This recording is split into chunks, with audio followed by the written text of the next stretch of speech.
Welcome, everybody. It's been a while, but we're here to play Zotian Epoch again. I've had some life mishaps that have affected the progress of the game, but we're in it. There's plans to keep going forward.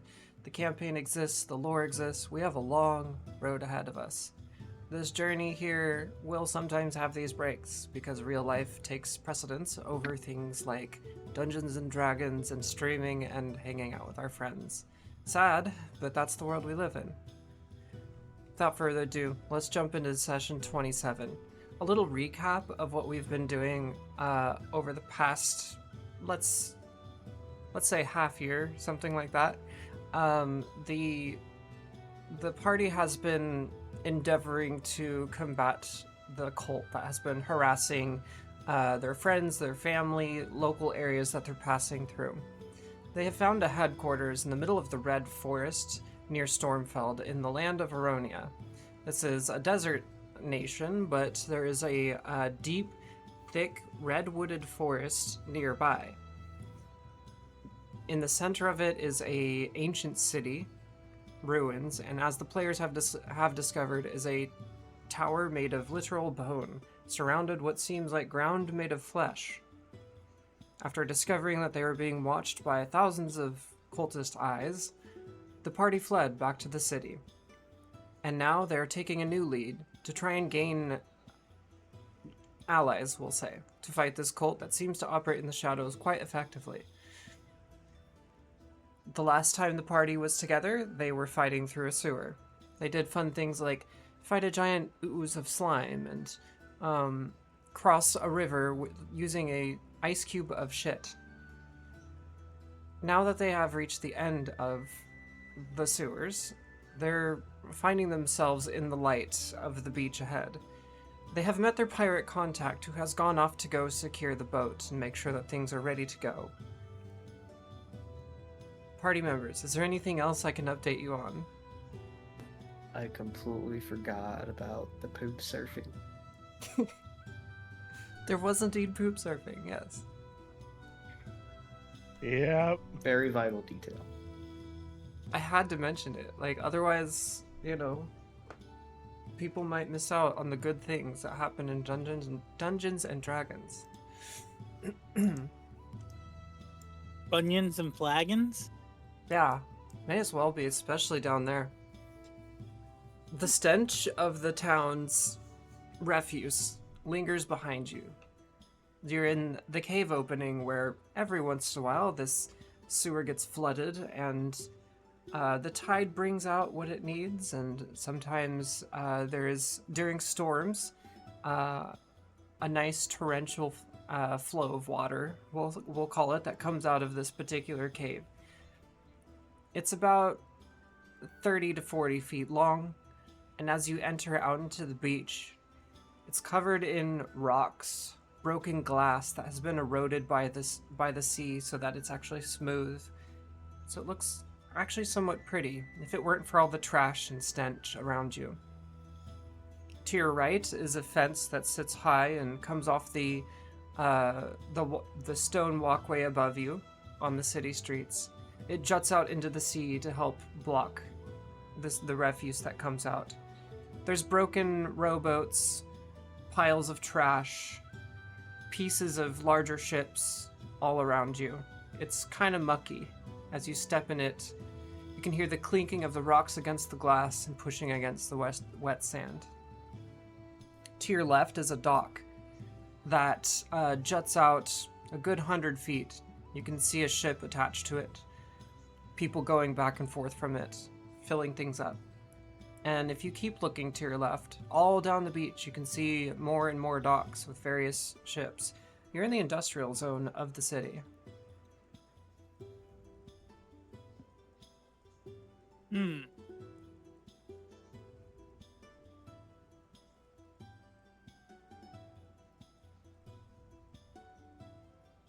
You have your cart with you, your camels. Still has the heavy crossbow on the back, right? On the cart? Yeah.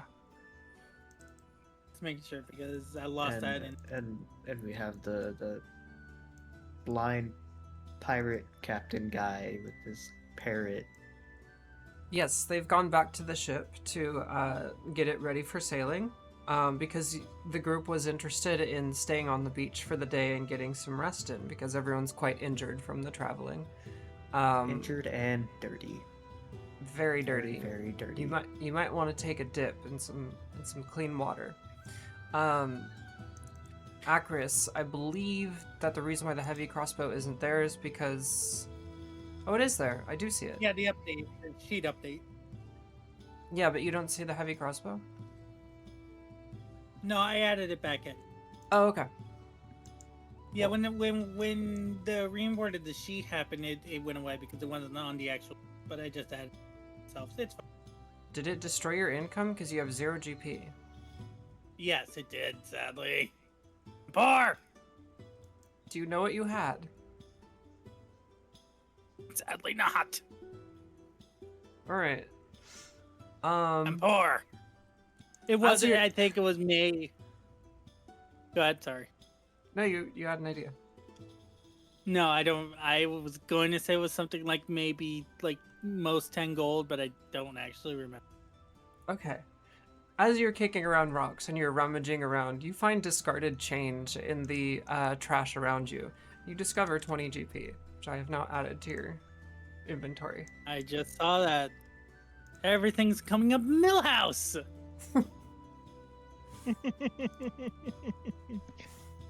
To your right, across from the fence, which is made of wood that looks like it's from the forest, you can hear sounds of people playing music. You can hear kids running around. You can hear just the sounds that you would normally expect at a beach.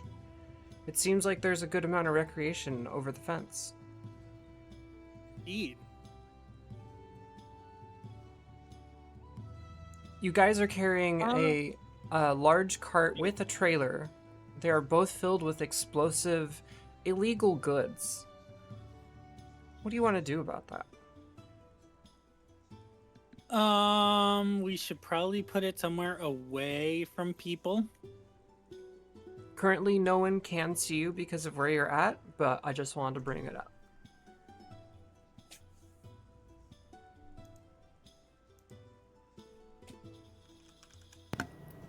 We should probably try to find a way to move it somewhere a little bit more secretive. Probably wouldn't hurt to do something like that. Weren't we moving the wagon onto the ship? Yeah, that's what I'm saying. We move it to the ship as conspicuously. And is the ship actually on? Is the ship actually there? It is. Your pirate friend left to go prepare it. Let's see. I'll get you a map.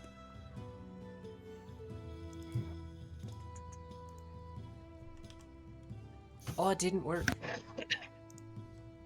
Fine, I'll just snip it. Snip it good. I mean, it's unpinned, but whatever, it doesn't matter. Okay. You are presently at the, see all those black lines to the left in the water? Those are the various docks. You are currently up towards the top left, where the map starts to cut off and the beach comes around. You are currently in that spot just to the right of it, so there's a bunch of them. Your half-orc pirate friend, Kalanor, he mentioned that the boat is somewhere up the docks, but he didn't exactly say where. He was planning on coming back to gather y'all, but he seemed to leave in a hurry for whatever reason.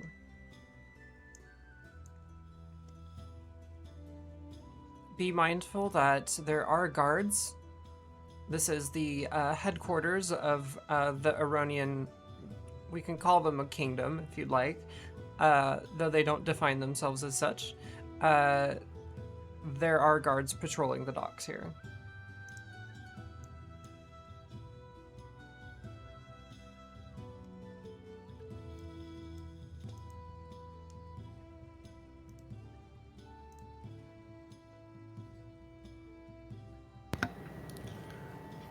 Trying to think what would be a good course of action here.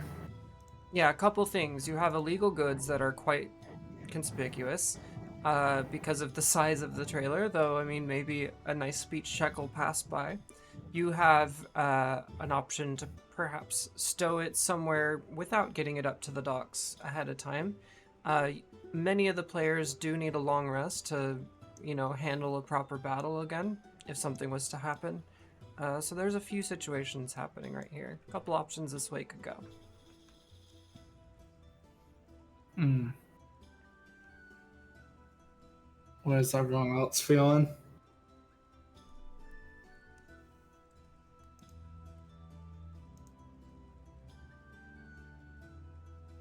I believe Sebastian is BRBing for a moment. Hmm. So we have Akris and Leo to weigh in. I mean, I think personally, I think getting the cart onto the ship takes precedence over really anything else, I guess you could say.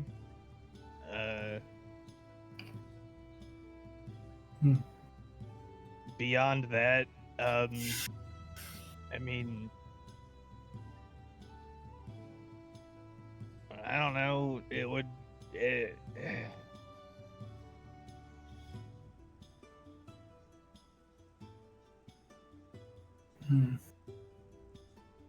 that seems to be the main course of action right now anyway. Besides, we should make sure that we go through with this deal, I suppose. We've gotten I this mean- far, we might as well finish it off. I mean, yeah, I mean, we can wait here until, I don't know, the captain comes back and tells us, hey, bring your stuff on board or whatever. I mean, or we can leave our cart in the mouth of this cave over here, over the mouth of the sewer. But, I mean, I don't want to do that. Mm. I mean, we already smell enough as it is. I don't think it's necessary for us to, what's the word? Continue to stay near the stinky shithole for, even more time than is necessary. Yeah. Do You we guys have smell... Oh, sorry. I'm sorry, I just interrupted you. That was stupid. Do we have a rough idea of how long we think it's going to take to get the ship prepared for the cargo?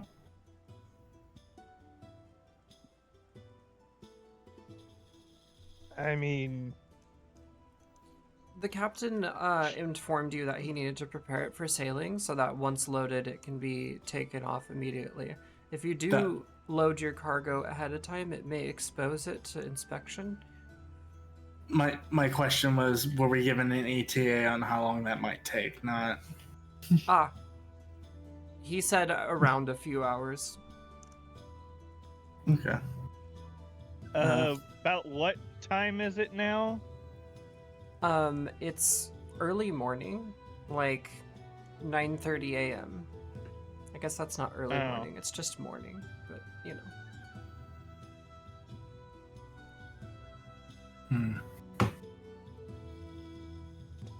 Or wait, hold on.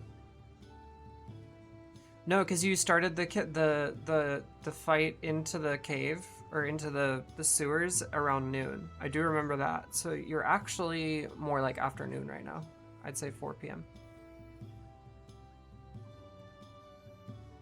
Cobwebs. I apologize. As far as I understand it, the biggest hurdle might be the right word, or the biggest problem is our secondary cargo, not our primary cargo. So, like, I mean, even if we leave it here, we would just have to bring the cart back and do it all over again, and that's even more silly. Shouldn't have to do that. And the chance that somebody, is just gonna find it. I mean,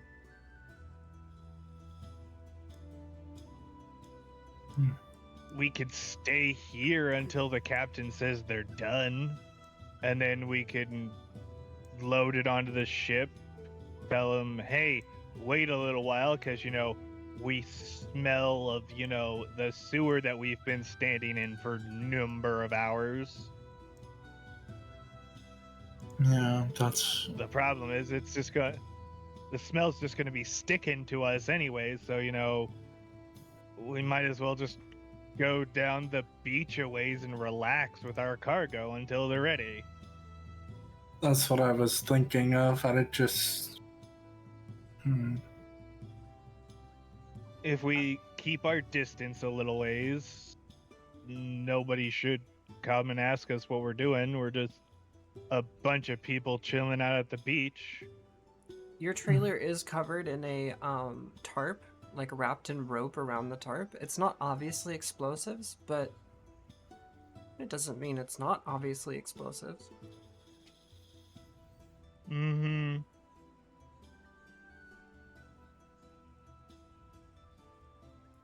As you are all discussing this, you smell a pastry wafting over the air into your little area. Unfortunately, as it mixes with the smell of the sewage and the salty air, it makes you feel kind of sick to your stomach. It's a bit sweet, cinnamony, but mixed in with the rest of where you're at, it's just kind of overwhelming.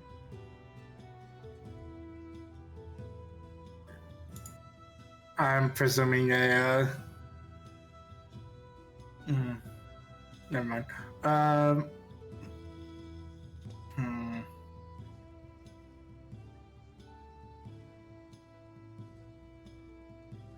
Yeah, this is a tricky situation. Yeah, no, I like the idea of just pretending we're hanging out at the beach until the captain's ready. That might be the best game plan we got.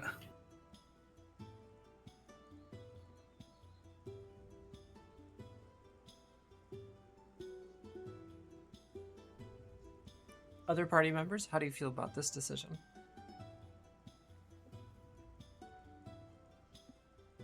I think it'll be fine. Just to confirm that we're loading onto the ship? No, they're discussing actually just going to the beach to the right and like hanging out there and pretending that your cart is innocent and normal while the boat gets prepared.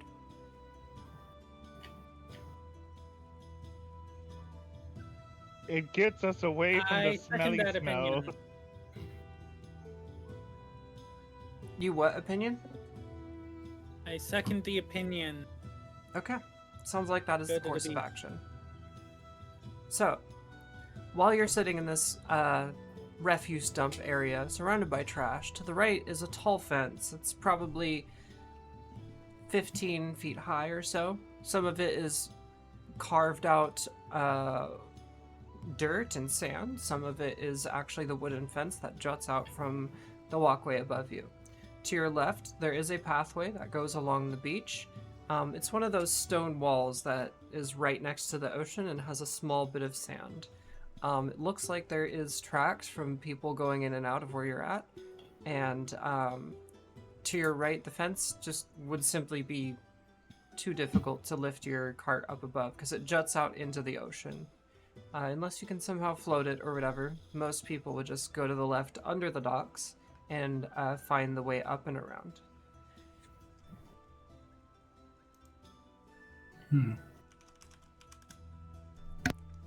If that was explained kind of badly, I can also draw it for you if that is better.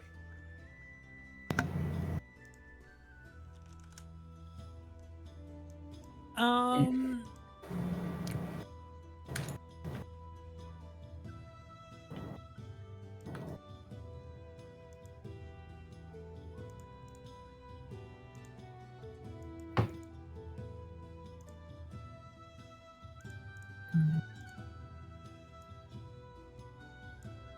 What is a thought die?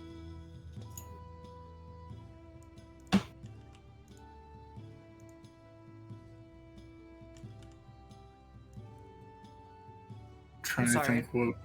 Oh, go ahead. Or. No, sorry. I ain't got shit. I'm just drawing over here while you guys are thinking.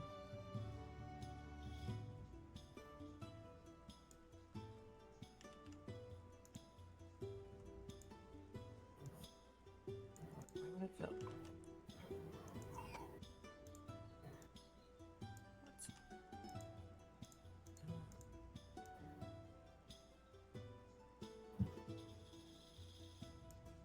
So are we just leaving the cart out in the open, or are we actually going to try and put it somewhere?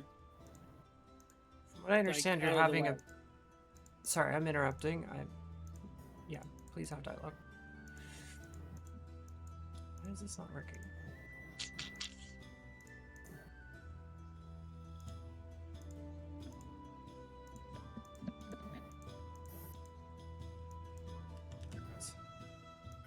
To my knowledge, what the party was wanting to do was have the cart with you guys on the beach, like a normal beach day.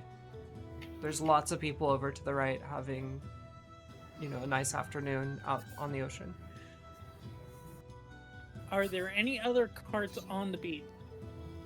I don't know, because all you can do is hear it, because it's the walls up ahead. Like, you can peek over the wall if you'd like. I will do so. You'll have to climb up the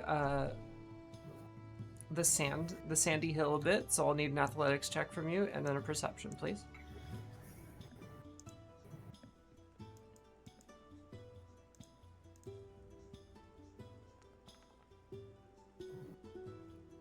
First roll, not great. Mm-mm. That was a 9. Yeah, feel free to do the perception as well. Alright. That Love is that. much better. Okay, so Akaris, with some trouble, you begin like digging your hands and feet into the side of the carved out bit of beach. You kind of slip and fall a bit. You're getting sand in your shoes. It's not very fun, but you manage to get yourself up there. Peeking through the slats of the wood, you're looking into a whole other world. You're in the nasty muck, and on the other side is a lovely day. You see umbrellas, towels, food stands, little fires going, people drinking, laughing, and playing some sort of beach ball sport game, goddamn, whatever it's called. You see people playing around and having a good time, eating, Sports drinking, ball. playing music. Yes, sports ball, those things. And in general, it just looks like a nice little time. You do indeed see where people are selling wares. People are clearly travelers. You see carts of all sorts, some small, some big, some that are towed by large animals, some that are just pushed by people. Are they all parked? Are they parked? Yes.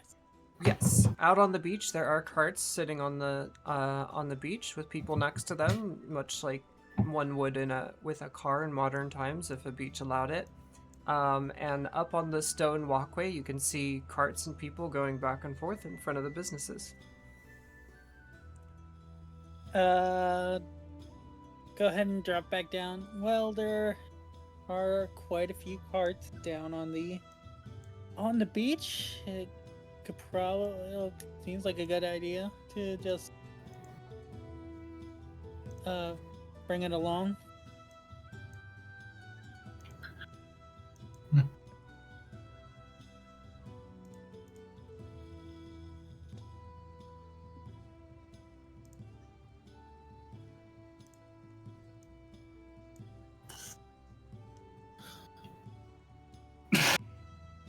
Bless you. Thank you. Get some tight.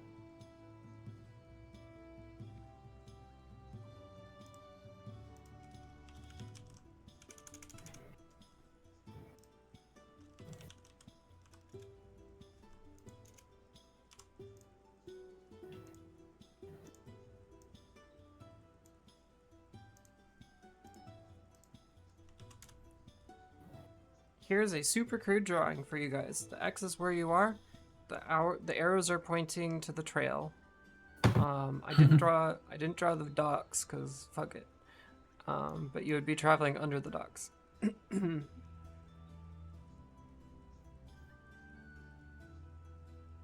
Oh, well, that's not, like, too much insight. What do you mean? I mean, we'll be semi-stashed away from any crazy eye lines, and we can leave the cart here and move the camels a little bit further away. We just want to get away from, honestly, getting away from the smell is the most important thing, in my personal opinion. Especially in Leo's personal opinion. Yeah, it would look suspicious if you were to hang out under the docks, because it's like not a place that people want to be because it's near the sewers. So you would be inspected if you were to leave the cart under the docks. Well, that's fair. I mean, also a random cart under the dock. Reasonable assumption shouldn't be there. Might be full of explosives. It is known that this area that you're in is used for smuggling. The city is aware of it. It's one of those, if it's not too much trouble, they don't bother, but if things get a little too messy, they will come down and handle shit.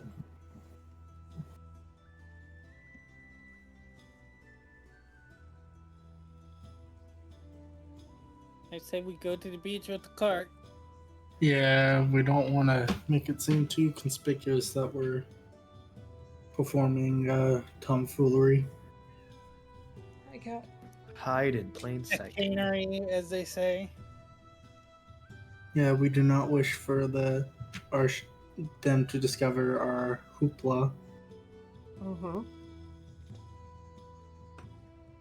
They are formidable fighters, and there happens to be an entire academy of them in the town. So, yeah, you kind of don't want to mess with it.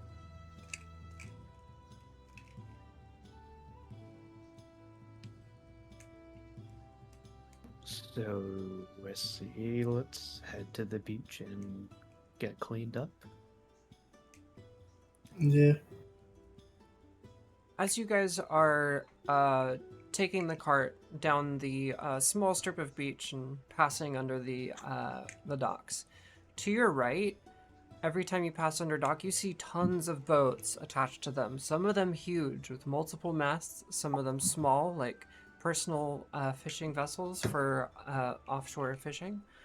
Some of them look like they have been through battle. Some of them look like they are humble shipping boats.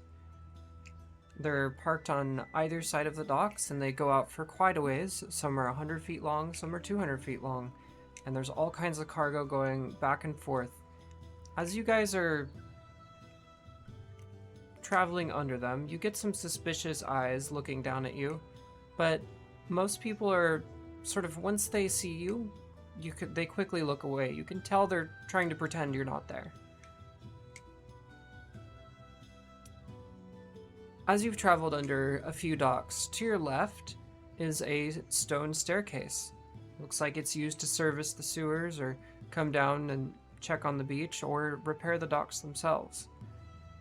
It's shallow, worn out by the sea tide coming in and out. Kind of smoothed over. It's about 10 feet Girls wide. will make a note of where it is.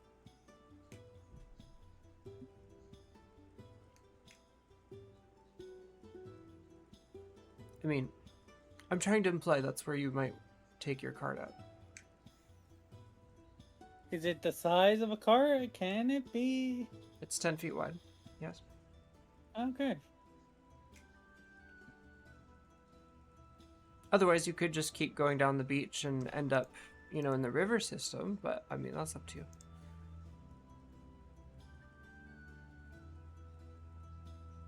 Basically, if you look at the map, it's around where the yellow and the red buildings meet. There is a staircase there. On the left. Should we go up or should we stay down here on the beach?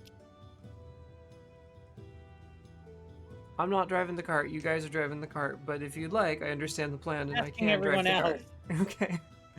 Yeah, I'm just letting you guys know that you have agency here.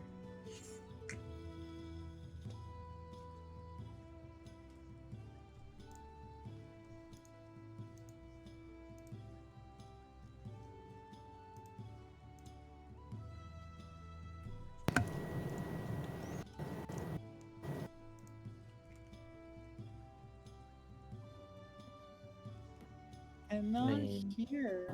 Guardian, Sebastian, Leah, words, thoughts? I mean, I cannot hear Guardian for some reason. What do you mean? I can There we hear go. Guardian. Yeah. I mean, All right, you guys take the. Sorry, I didn't mean to rush you. I was just like, I thought I heard a yay, so I was like, okay. Sorry, please go ahead. no, that's I mean, so if we take the cart out from underneath the docks where we are, it's going to be suspicious. If we continue moving down underneath the docks to the end of the beach, it's still going to be suspicious. I was going to have you roll a So- stealth check. There is no way around that. But potentially you'd be enjoying a nice beach day afterwards and get to clean up and eat some food and listen to some music. Yeah, let's just. I'm. Why don't we just head up top then? We might as well. It's not like we're It's not like we're actively suspicious looking. Looks at himself. I mean, I am, but I mean, you guys are fine. I mean, if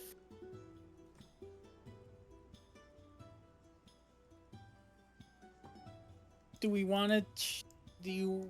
I mean, I could go up and as a bird, see if there's anything possibly could cause trouble. I mean, if I imagine there's anyone or anything nearby planning to cause trouble, it'll find us regardless.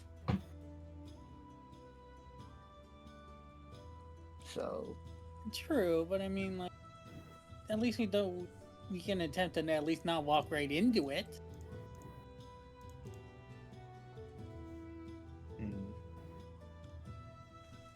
As you guys are talking, some sailor-looking fella turns the corner and starts walking down the steps.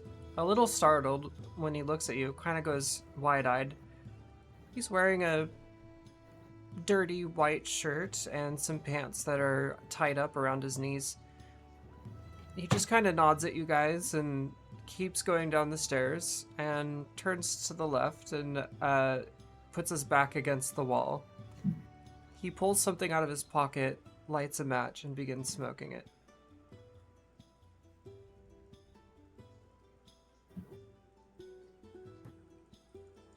I mean,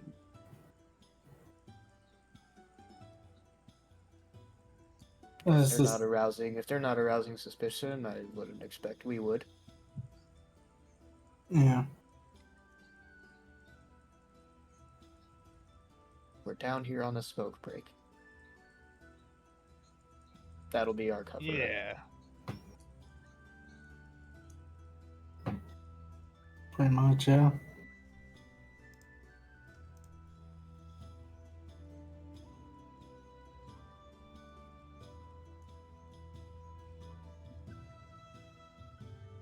All right, so you guys are going up the As stairs. that- yeah. Okay, alone together with the cart. What's up there?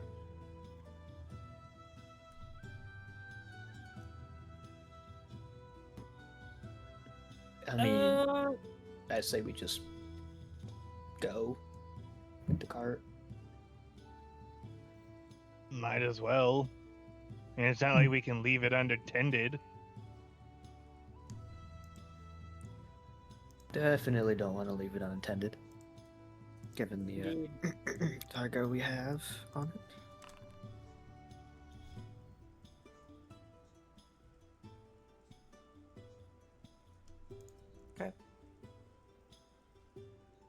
As you guys are making your way up the stairs, the camels are doing their best to pull the trailer and the wheels and the cart up the worn sandy stone rocks.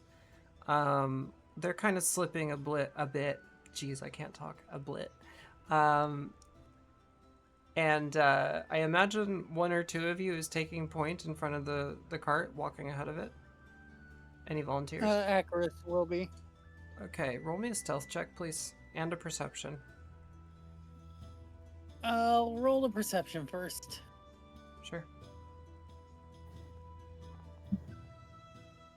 Okay, that was not great. As you begin walking up, or you get a sight line of the walkway in front of you, you see businesses to your right, to your left. In front of you is a pretty long road that goes into the town. There's people all around. This is a very populous area. To your right is businesses that seem a bit more artisan. To your left, a bit more industrial. There is carts, people, animals walking left and right in front of you. It's a pretty busy street. And you do see guards in various places, like far down into the town, but you don't see any right next to you. Mm-hmm. There may be guards nearby, but you don't see them, which might be your Well, chance to keep going. Coast seems to be clear.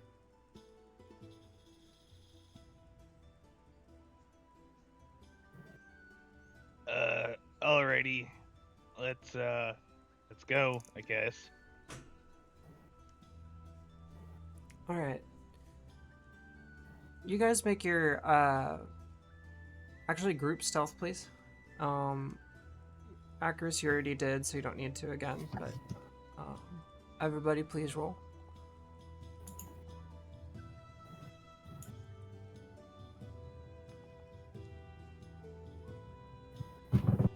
Nice.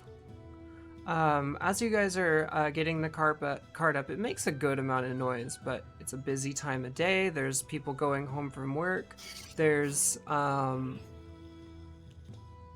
animal noises, and sorry, the other TV in the other room just started playing a commercial, and it was very distracting because my cats are watching a bird show.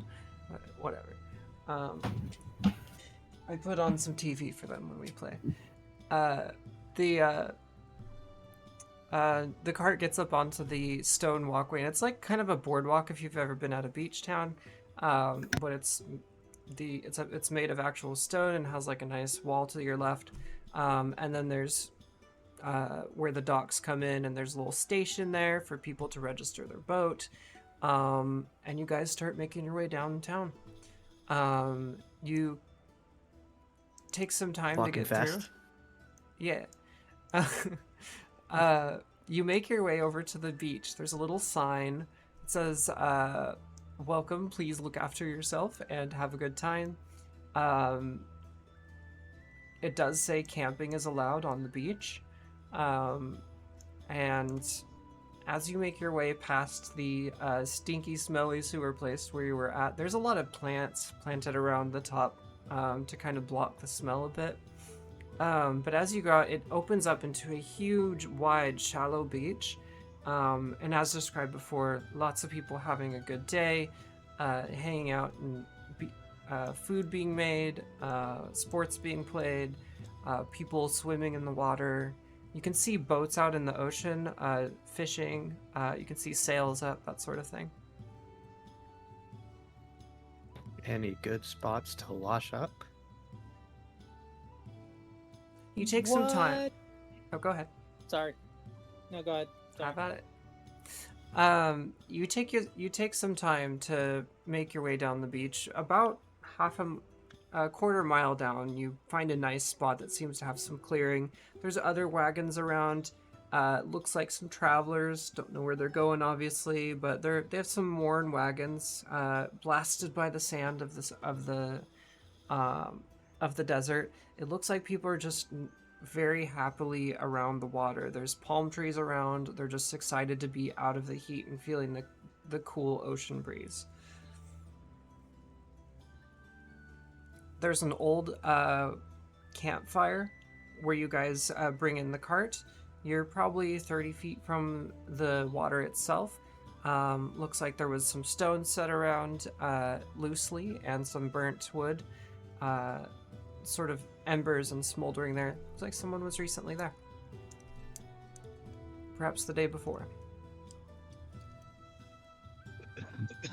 What were the plants that were up around trying to mask the smell? Oh, flowers and pungent bushes. Could Akaris have attempted to pick some of the flowers? Sure. Have at it. They're Like- white petals with a pink interior. Interesting.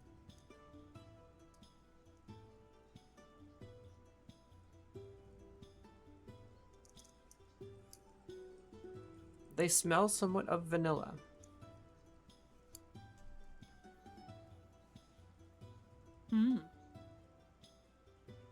How many am I able to pick? Well, there's a whole bunch of them. I suppose a handful or two. Let's say like 5 or 10 maybe, at most? Sure. Yeah. Yeah, 10. If it matters, you can add it to your inventory if you'd like. I'll do that in a Darby reasons. All right. I love reasons. Good stuff, good stuff. Raisins.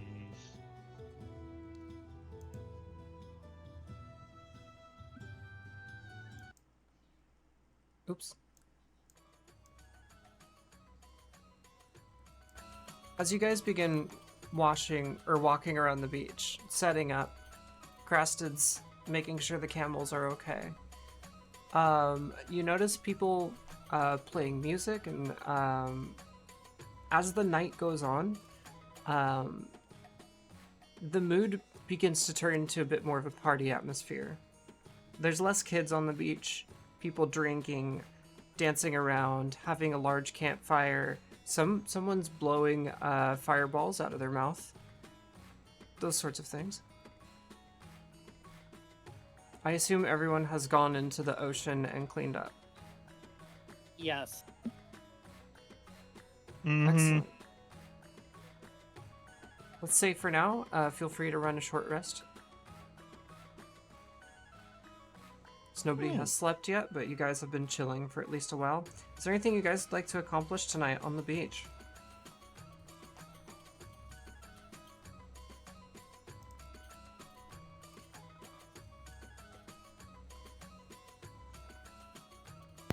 I don't think so, really.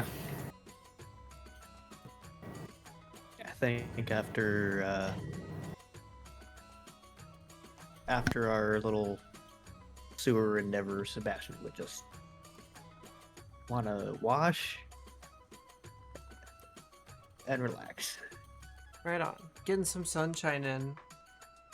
And as the day goes away and the sunset starts to happen, beautiful colors splash all around you, pinks and oranges. The hot desert air behind you begins to subside, and you get this cool breeze running across you. It's a nice escape from the heat of the sun. I need to run a check real quick. Hold on.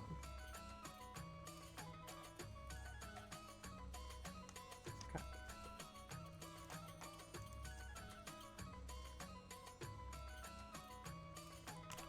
have a stat block for old friend here. I don't. That's stupid. I did all that prep and I forgot that. That happens. Okay. Wait, why did I get an Acris roll? What the heck?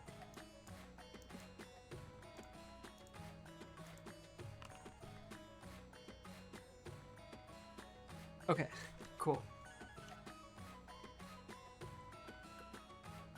I think I was clicked on the sheet or something.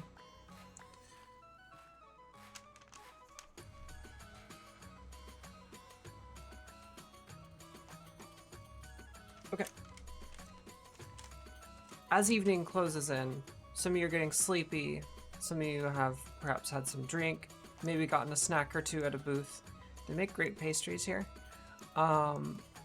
The pirate that you met before is seen wandering around the beach, kind of looking out, squinting. He doesn't see you guys yet. Do you do anything? You see the half-orc with his nice triangle hat and the parrot on his shoulder. Is he looking for us? Probably. I Remember, mean, that he- is our. Go ahead. I mean, that is the captain we were just talking to, so I mean, he should have been looking for us to begin with.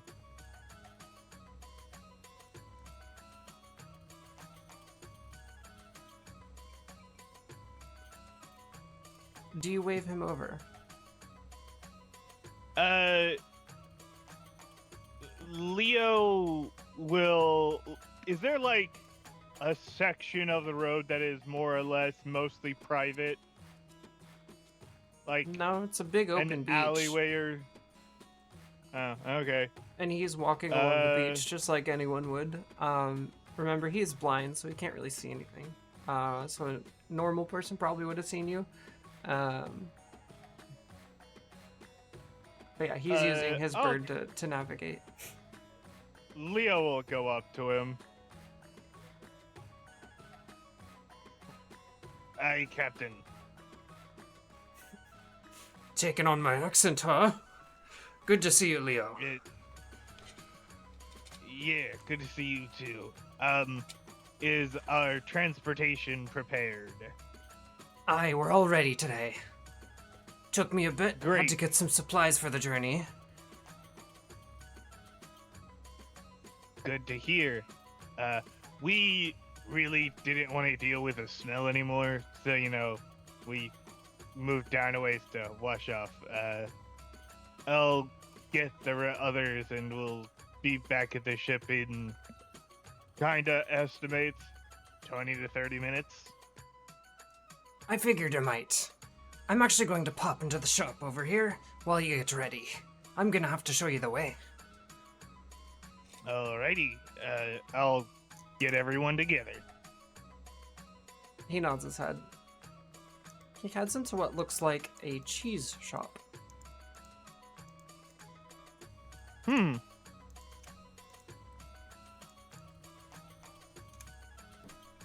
Cheese.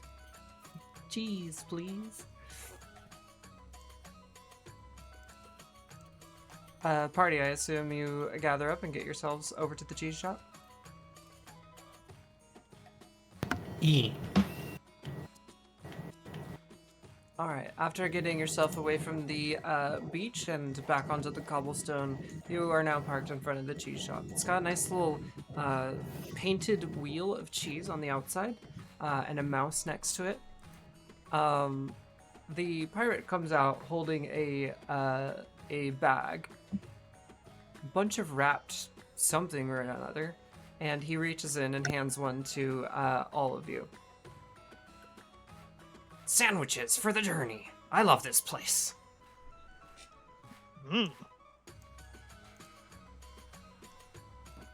Sandwich sounds quite lovely. He bought you some nice crispy sandwiches with artisan cheese. Crispy. They are toasted. Ooh. Very nice. All right, follow me. Eat if you'd like. It makes you look like a tourist.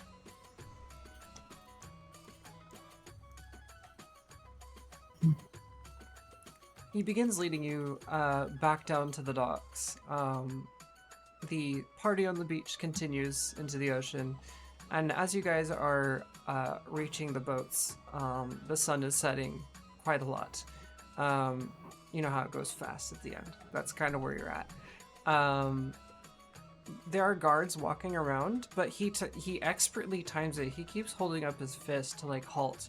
He can hear their armor clinking as they walk by, and he's quite adept at making sure you guys are fitting in.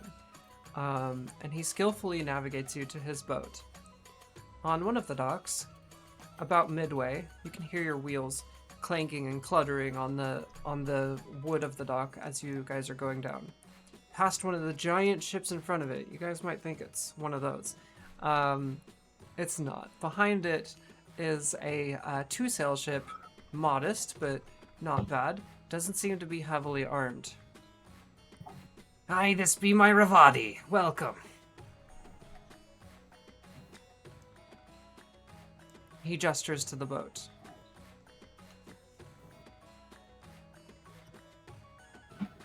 It's quite, it's very nice. It's a very nice boat. It has peeling green paint. It's a bit beat up. But he nods and says, aye, she's fine. Painted her myself. There's a trim that goes around the railing of the boat, and the paint is like a different color there, and it's sort of like, as it goes down towards the like little poles that hold up the railing, the paint is just sort of sloppily in various places. It's kind of all over. Clearly taken care of by a blind man. I could tell. Very, actors will be quiet. very, very fine work.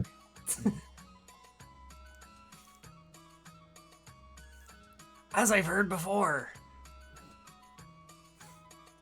He walks across a plank of sorts that goes to the boat, and he reaches down and pulls up a hatch, pulls some sort of lever, and the side of the boat just opens, slamming down onto the dock itself. Please move your cart through here.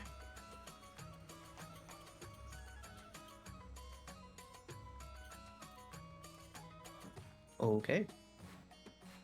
Under the deck, the top deck, the side of the boat opens, and you guys make your way across the cart.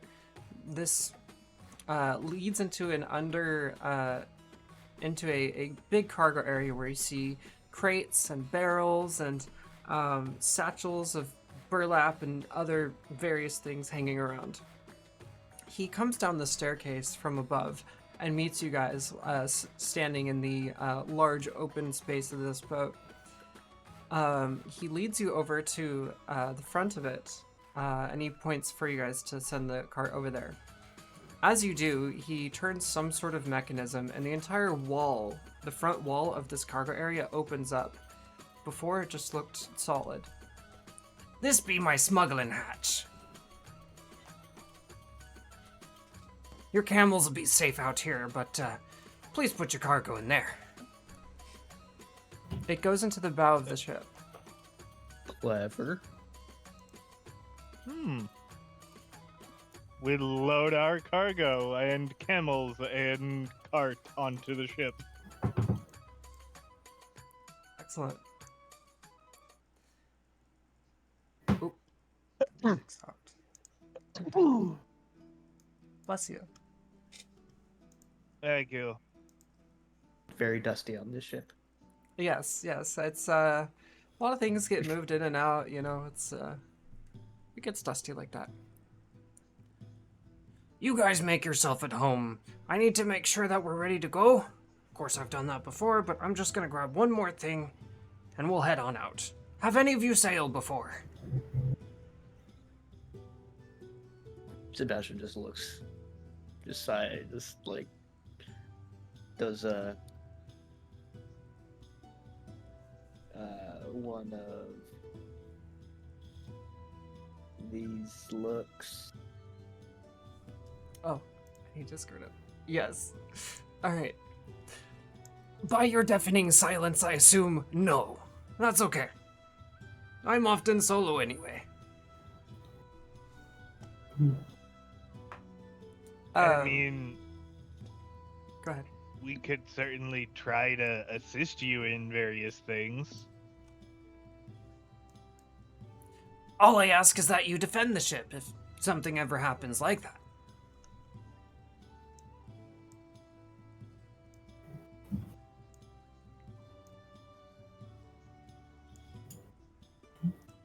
Seems fair enough.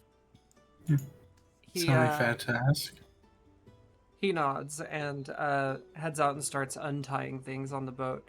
Goes over to the end of the dock where the boat registration is, talks to them for a bit, and makes his way back.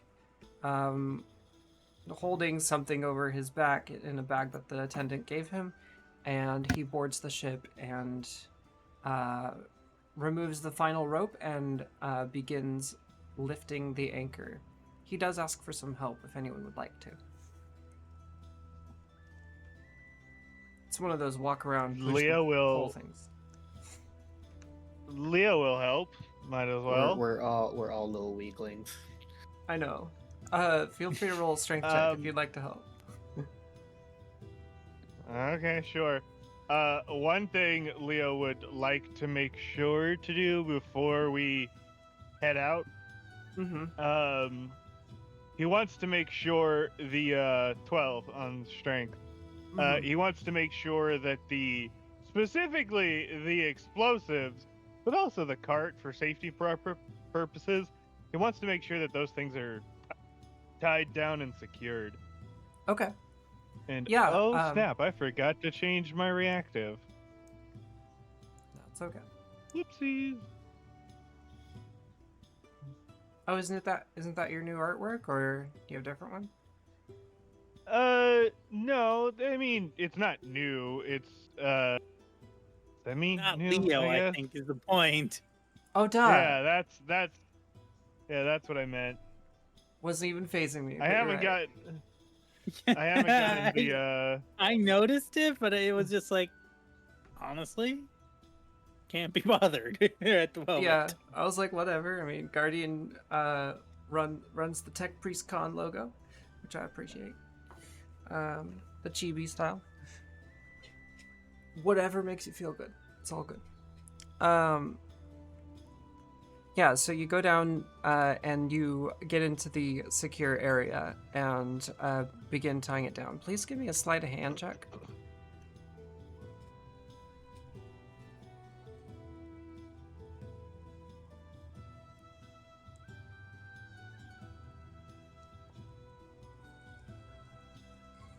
ugh, 11? Really?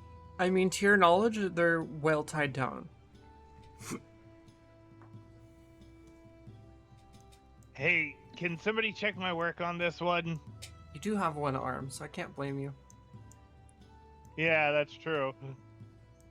If anyone else would like to assist, please do. I'm sure Guardian would kind of help. Sleight of hand check, please.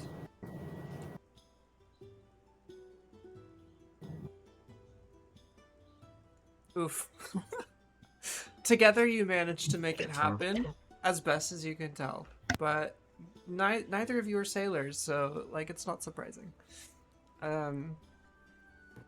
Sebastian will come over and kind of look at it like, let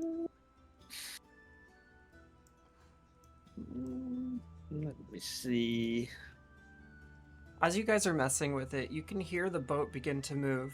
You feel the rush of the sails catching wind. You can hear kind of a thump sound above you guys as echoing through the mast that goes through the ship itself. And you begin hearing waves hitting the hull of the boat. Sebastian, with your well-learned knowledge, you have studied knots before, and you managed to make a lovely knot, and the cargo is secure and will not be moving. Great job. Gonna Do the little snap the rope and push, like, yeah, not going anywhere. Couple taps, exactly. Yep. It's just required. Mm-hmm. Could make a dad joke, but I will not.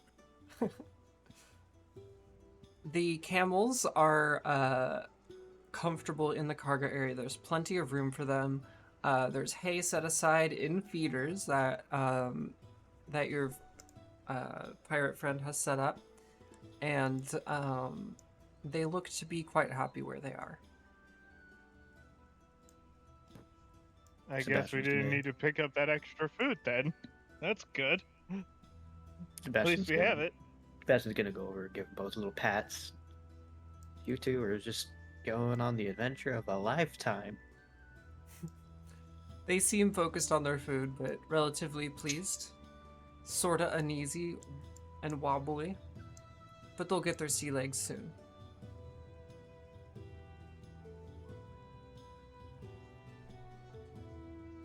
Alright, we're gonna do a scene change. It's time. Let's see.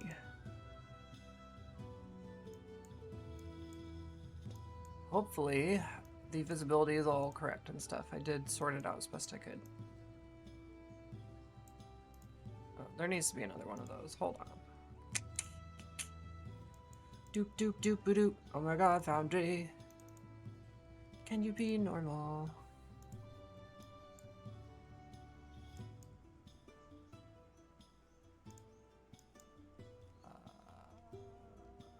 There it is. Okay.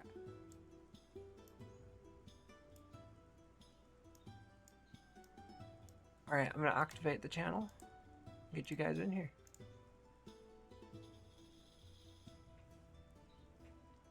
Oh, I don't have camera golem. There we go. Let me know when you're all loaded in.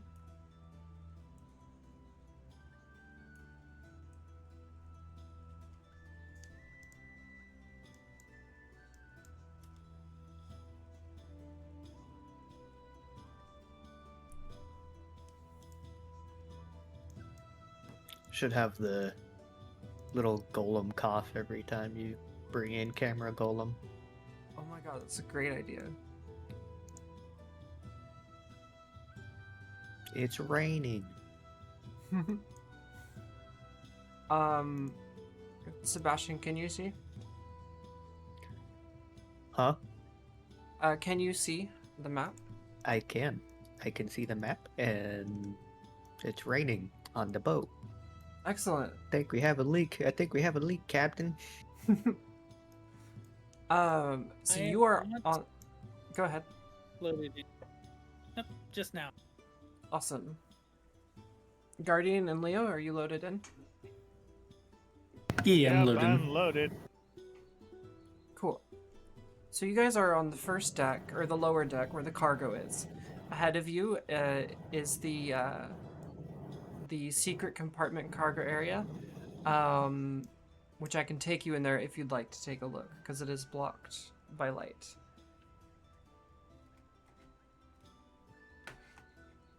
But there is a deck above and one above that, and I can bring you over into any spot that you would like. Just let me know. And if you'd like to wander around, inspect, whatever, we can do that. You guys are just simply sailing out into the ocean as the sun sets. I'm on a boat. I'm going to go to the top deck.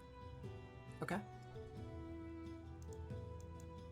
Oop, I'm in light Sebastian source. too. Okay. Leo will wander around the ship. All right. How about it? I'm gonna open these doors for you. Make sure you can get through them.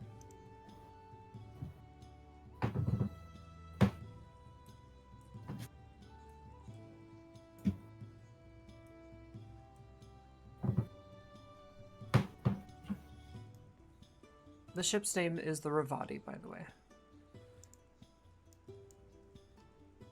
Hmm.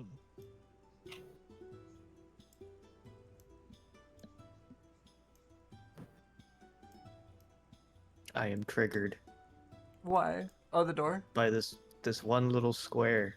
That's Oh. a completely different pattern than everything. It has a reason, actually. That is the hatch that takes you down to the lower deck. So if you look at where the stairs are Ah. on the lower deck, that's where it pops up. There wasn't a good like tiler for that, so I was just like, here's a different one it made Okay, sense. that to makes me. sense now. Because otherwise it was gonna be. Go make my Very way to the top deck. All right. Yeah, Sebastian's just hanging out, leaning over the railing bar. Just kidding. He's Barfing. not barfing. No, he's just looking out at the ocean and just Yeah, just looking around, just admiring the view. the Aronia Desert behind you is fading away. The golden bright beacon of the coastline is fading away as you guys sail into the sunset.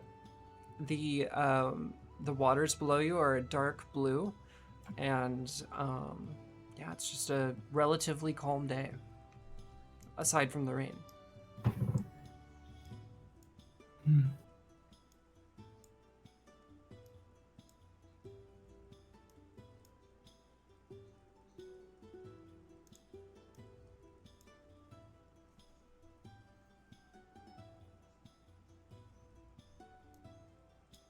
Akers is just at the.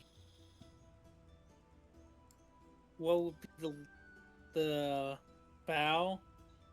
Just watching as we sail out. Awesome. Yeah, Guardian for the most part is just kind of looking around the ship as probably one of the first times she's been on the ship.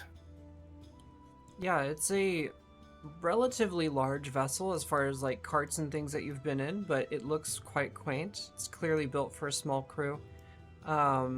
It's pretty clean, despite it being worn down and obviously used for smuggling and stuff, and piloted by a blind man. It's actually quite tidy, just worn down.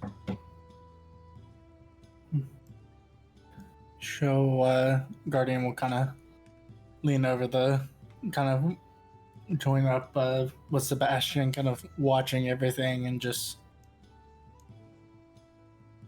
Have you been on one of these crafts before? A time or two. Hmm. Not quite of this size, a bit smaller.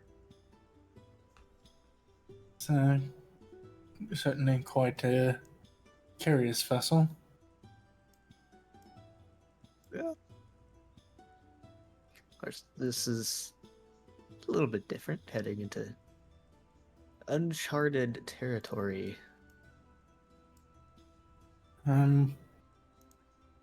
With you there on that regard. I must admit I'm used to the ground being a bit more stable and not shifting around at the beckon of a large body of water.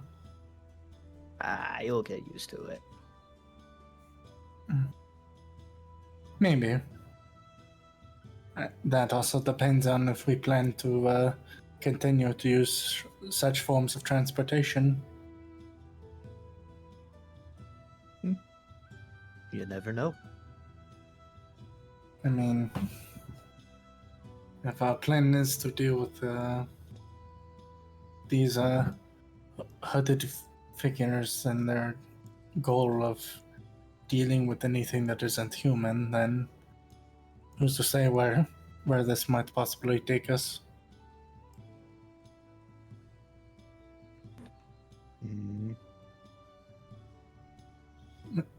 Ideally, their influence is not crossed oceans, but at this point, who knows? Who's to say? It is hard to be certain until we explore ourselves to make sure. Quite so. No. And besides, if it seems like whether we want to or not, we have their attention anyway. So even if we wanted to go back to whatever we were doing before all this was all said and done, I fear that may not be possible anymore. Sebastian just kind of nods, still looking out.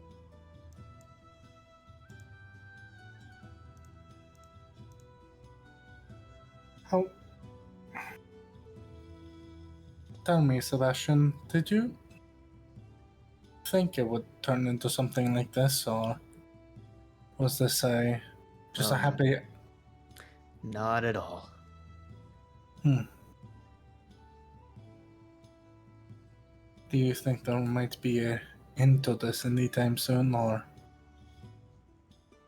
do you think this might be something that we may have to deal with for the rest of our lives to some regard? Oh, I'd hope not. This is not my line of work. Usually the places I discover and explore are usually empty by the time I get there. Not full of crazy cultists trying to murder us. I'd prefer to go back to that.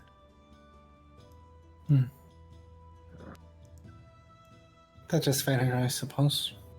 I must admit I do sometimes wonder if it might be better for me to return to my grouping and figure out if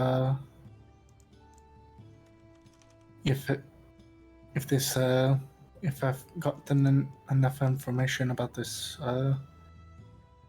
here. She kind of like shrugs with the case on her back with the egg in it. But I feel as though there's so many as many answers that come as there are questions, and hopefully, when this is all said and done, we can return back to whatever we need to. I personally must admit I would like to return back to my people at some point.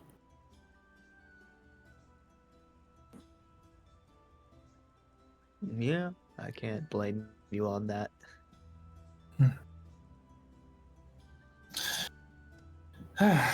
It is but I thought. I was just curious about your thoughts on the matter, given everything that has happened so far. I know we don't.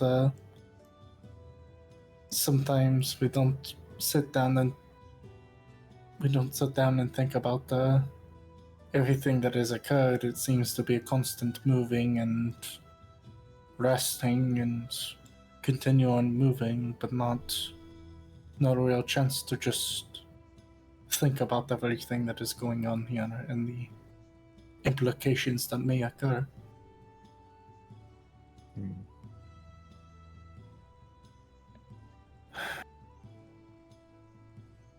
If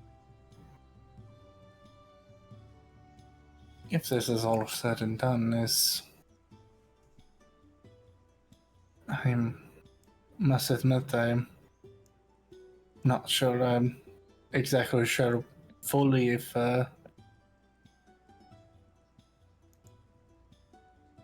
this is going to be a never-ending chase and we are just going to constantly be chasing these people.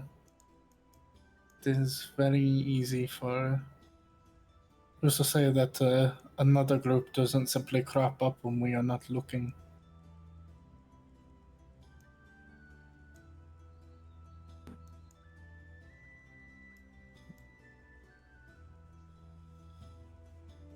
Couldn't say.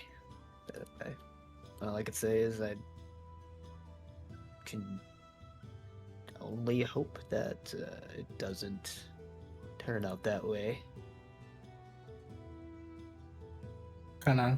She just kind of nods and just, yeah. That's about all we can do, it seems, is just hope. Besides, too, I feel as though if the ward cultists have said too much around Leo, I fear them. I fear he will never actually sleep. Yeah.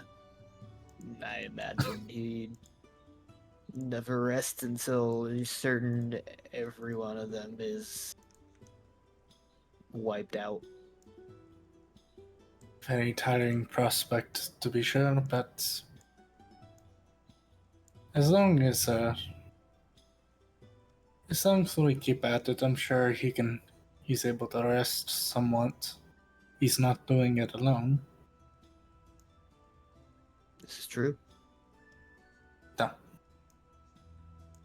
That is neither here nor there, but I just merely wanted to take a moment to ask him what you thought about everything, given much has happened and we haven't had the chance to fully sit down and assess everything going on. It feels like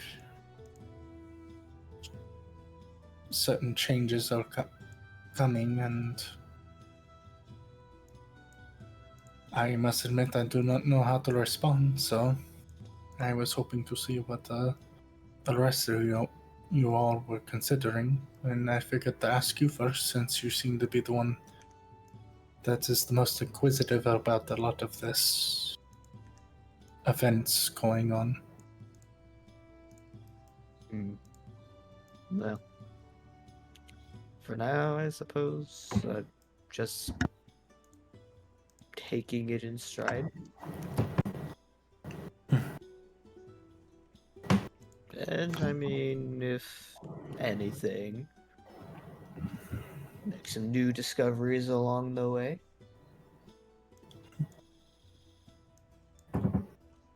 Fair enough. No.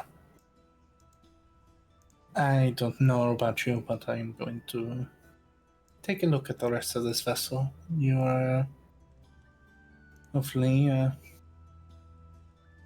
I will leave you to it. She kind of straightens back up from leaning on the rail and kind of walks off and continues exploring the rest of the ship.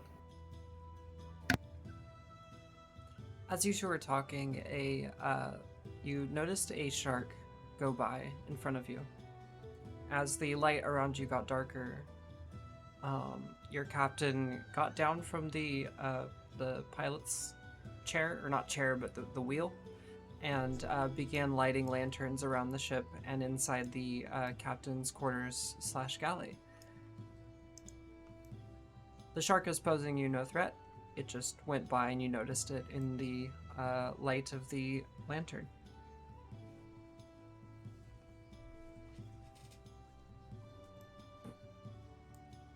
Sebastian just kind of watches it as it swims on. Just keep swimming. The Captain Kalinar, he's gone back into the captain's quarters, and you can smell food being prepped. No one's driving the ship right now. Huh. If you look up at the wheel, the parrot is standing on the wheel itself, making small adjustments as the ship sails. It hops to one side onto one of the handles of the wheel, and with its body weight, makes it go down one way. It's sort of just doing this little dance back and forth. Huh. How else would a blind pirate sail? By letting a bird do it, I guess. All right. Yeah. Well, you know, I have never felt safer being on a boat than right now. I trust this little burp friend with my entire life. Guardian, as you're walking around, you notice that there's some weaponry on deck. They're modest, but they're very sharp ballista, posted around on the top deck. They look ready to go, with stacks of ammo next to them. This is a prepared man.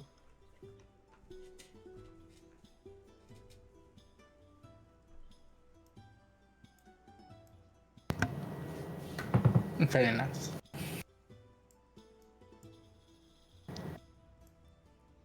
Leo, what you up to?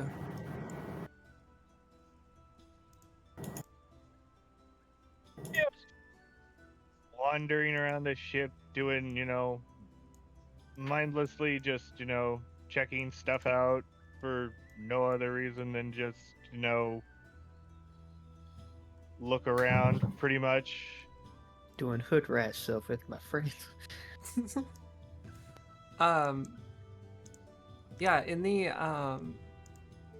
downstairs, as you're looking around in the cargo area, Krasta's just hanging out in this like private cargo place, which is like sort of a front to the place where the cart is stored.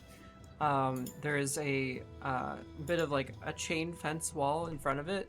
You can tell that there's some nice goods in that in those couple crates in there. And beyond that is where the fake wall is, and it does look like it's the bow of the ship, so it's rather expertly hidden.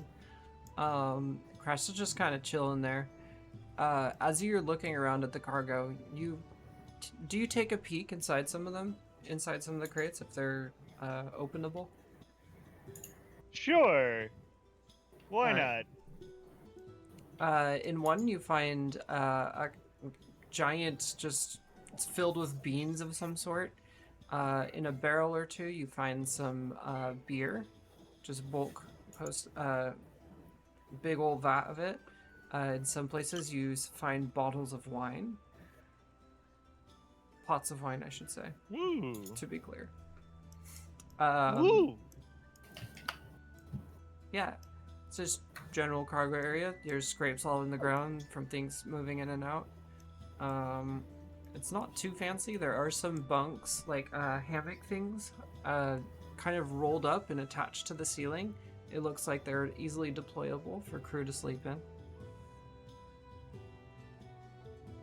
Cool. There's little windows that you can open up in the sides of the ship. Not big enough for cannons or anything like that. Or rather, cannons wouldn't exist here, my bad. It would be ballistic. But, yeah, they're not made for weapons, clearly. They're just little things for you to open up, poke your head out, get some fresh air in there, that sort of thing.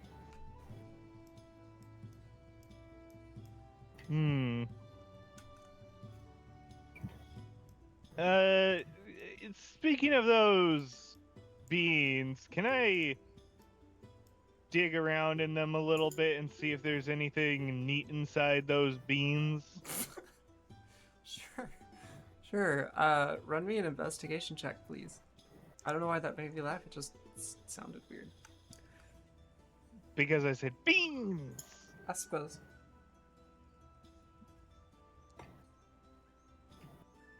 $21. You find even more beans. Okay. 21. mind. At the bottom, you do manage to find one gold coin, though. Looks like it was accidentally dropped in there. I will happily add that one gold coin. He pulls it out and he does the weirdly, I guess, I don't know if you would call it the sarcastic coin flip. Yeah. I got you.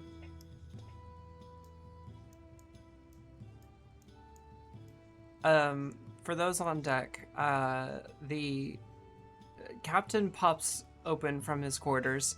There's sort of a steamy smoke coming out of there. It looks like some cooking's been happening. And he yells out to the crew, "Hi, everybody, come get some brew and some food." Sebastian turns around real quick. Come on in. It's open to everybody.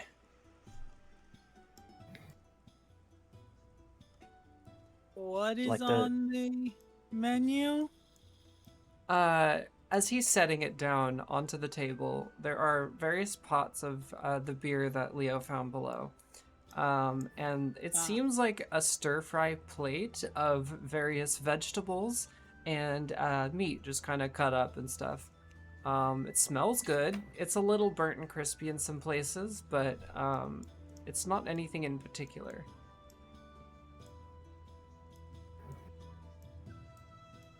There's a bit of fish in it as well.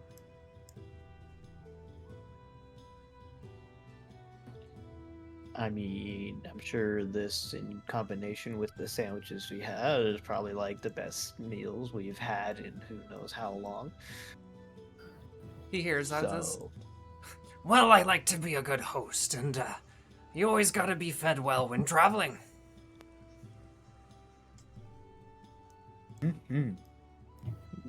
you just got like his mouth full.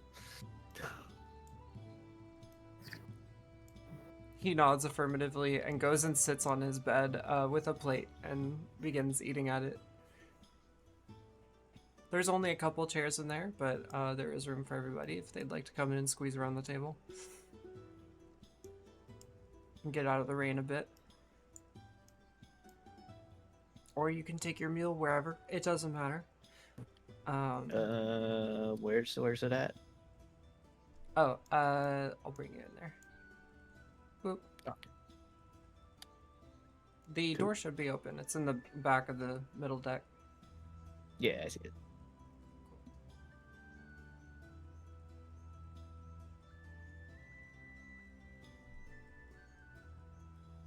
Anything anyone would like to accomplish this evening before we go to the next day?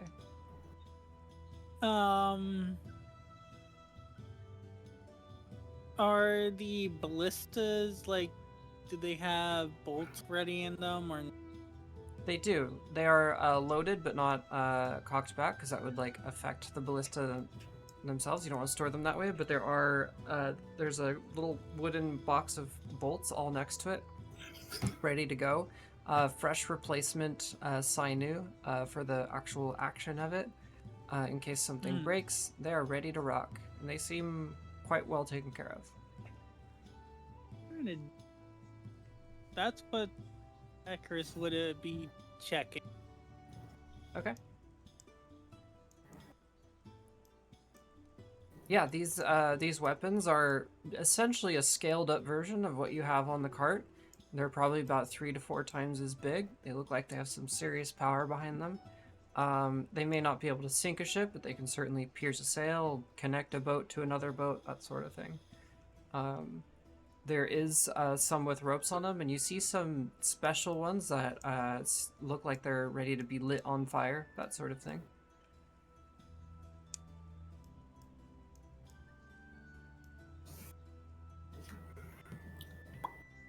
Sebastian, after a while, would go ahead and just head back down to the lower deck and just be chilling, and he would just kind of sit there with his staff, kind of just toying around with it, changing the like color and brightness of the glow around. Yeah. Just chilling and like just kind of mindlessly like playing with the light on his. Do you grab one of the hammocks from the ceiling and lay it out? Sure. Yeah, so you pull it down and it unravels, and there's a hook about the length of the hammock itself on the other side, and you just hook it up, and you've got yourself a bed hanging from the cargo ceiling. Cool. Yeah, I guess he'd just be chilling in that and just like toying with the staff. The camels are in awe at the color changes. Their ears are pushed back like they're slightly concerned, but they're looking. It's fine. Seems it's unnatural. Eckers will do this. Do the same? Alright, bring it down there. Akris, you roll out a hammock as well. And looks like you guys got yourself a nice little sleeping area happening. Cool. Hell yeah, cozy. Cozy and warm. The ship is nice and dry inside. The rain is outside, just for clarity. And as the waves hitting the side of the boat continue, and the night goes long, you've been traveling a lot. You've been fighting a lot. Sleep comes fast. The rhythm of the ocean hitting the boat is actually quite satisfying and lulls you all to sleep. feel free to run a long rest. In fact, it's the first long rest you've had without someone running watch, perhaps ever.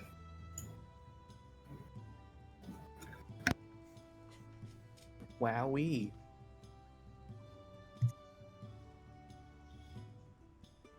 Wowie wowie. Wowie wee wow.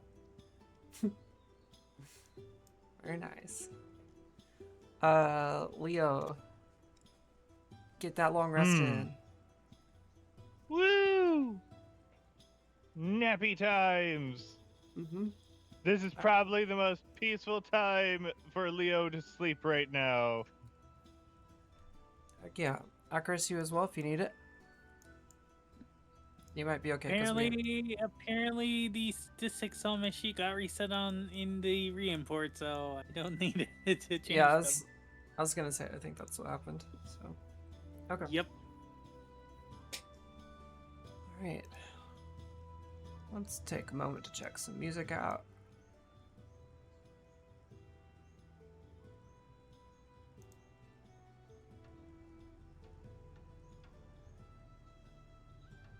Is this the one I want? Suddenly the ship is under fire from another fire ship. All for initiative. I'm kidding. Don't do that, please. That's not up to me. I'm kidding, it is. But kind of not. Yeah, this is the music I wanted.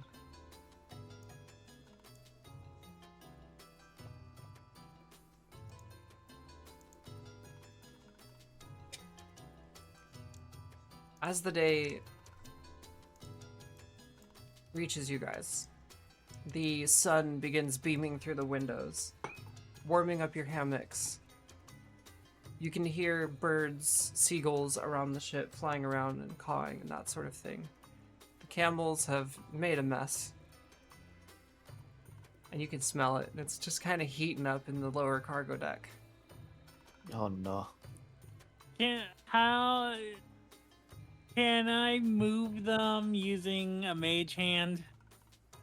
Move the camels or the poop? They're droppings. Yeah, Just sure. mage hand, scoop up the camel poop, toss it overboard. It's a great Pretty idea. much, yep. Feel free. I will do so. It's a cantrip, so I don't need to do anything on my sheet. Yeah. The magical you- pooper scooper. Would you accomplish this lazily while in bed and barely awake?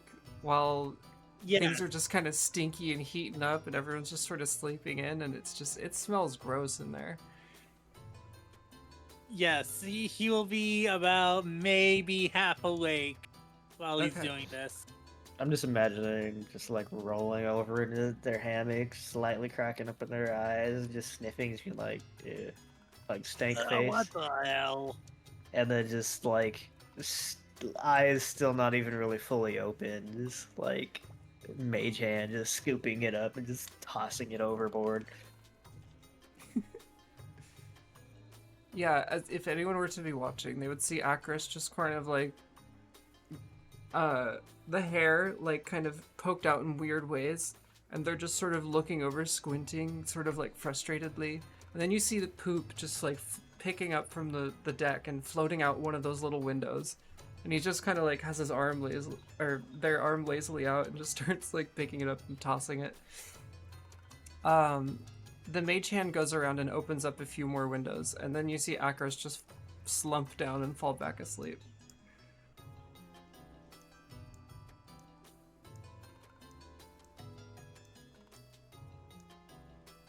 Maybe a prodigious to make it smell better. Yeah, do you have that ability? Do you clean that? I don't. Ah. I think Leo might. The spell that I will never pronounce correctly. Prestidigitation? Which one? Prestidigitation. The clean one. Yes, prestidigitation. Someone has it on in the team, I thought. This Guardian? Prestidigitation. Yeah, anyway. Press. Press.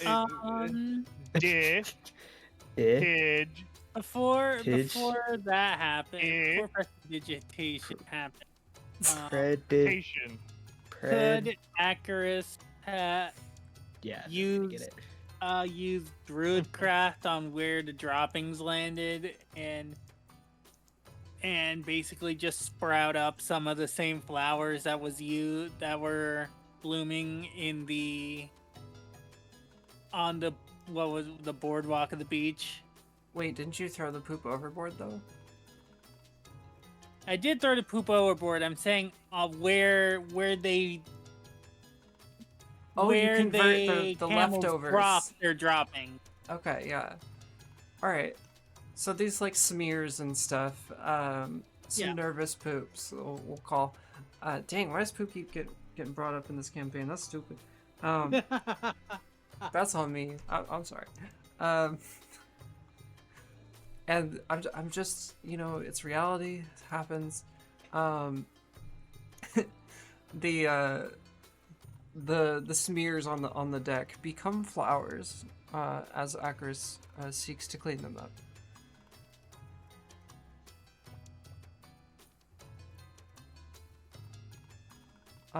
Now that it's daytime, you guys are well on your way.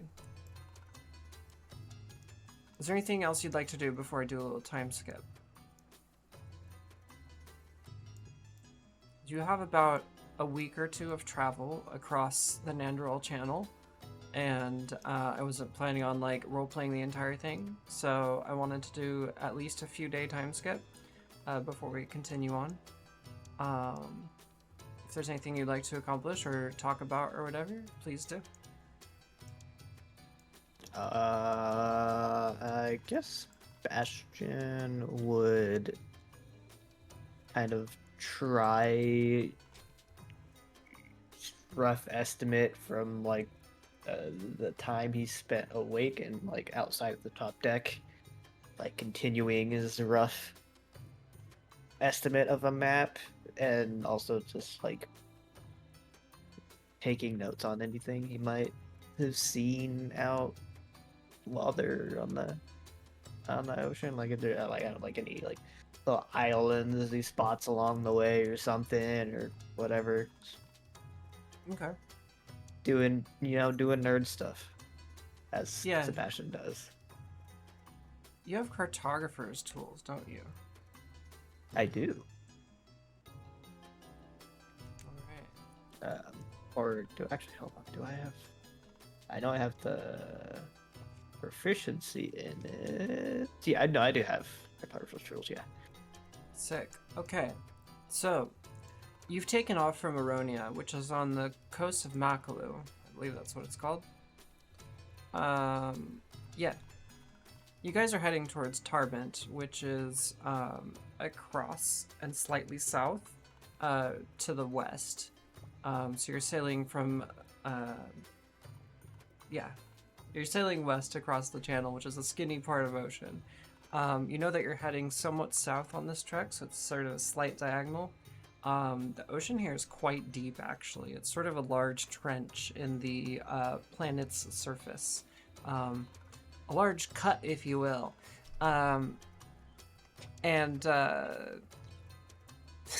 The continent that you're heading toward is called Buru. Sebastian, with your cartographer's tools, over a couple nights you begin charting your course along there, using the stars above you to help chart your course.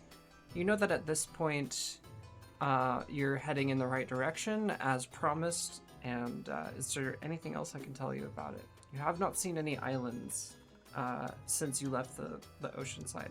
Or sorry, the beach, since you left the beach.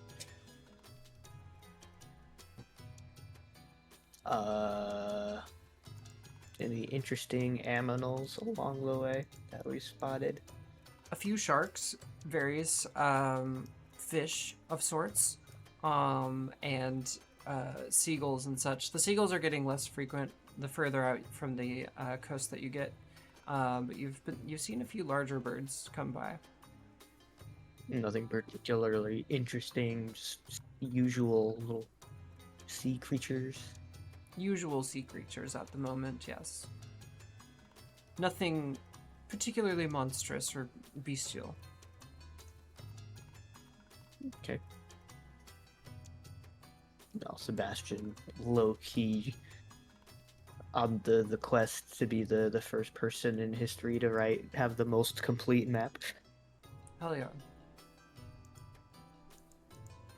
You've got yourself a nice sketch of the coast here in Aronia. As you were leaving, you could see a good amount of it. I actually have a little thing to share with you. Right.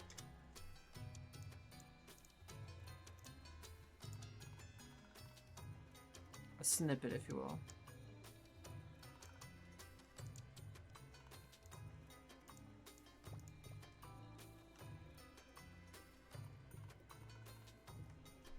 Sebastian, you have sketched this part from where you left. The green dot is the town of Stormfield that you just left from. Ooh. Cool. Okay. Anything anyone else wants to do before we go forward a few days?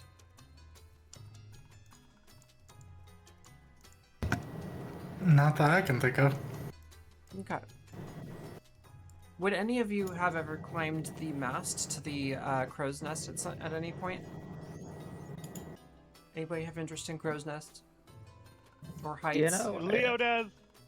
I was gonna say I think Sebastian would, just given how he's trying to sketch a map and just look out and just observe stuff.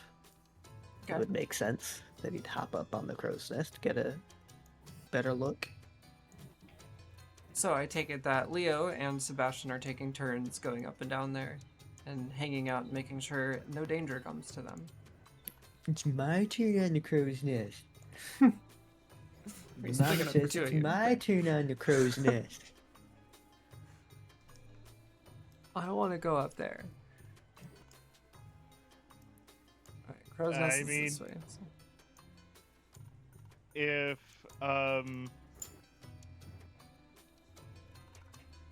I'll happily share the space with Sebastian. I don't mind.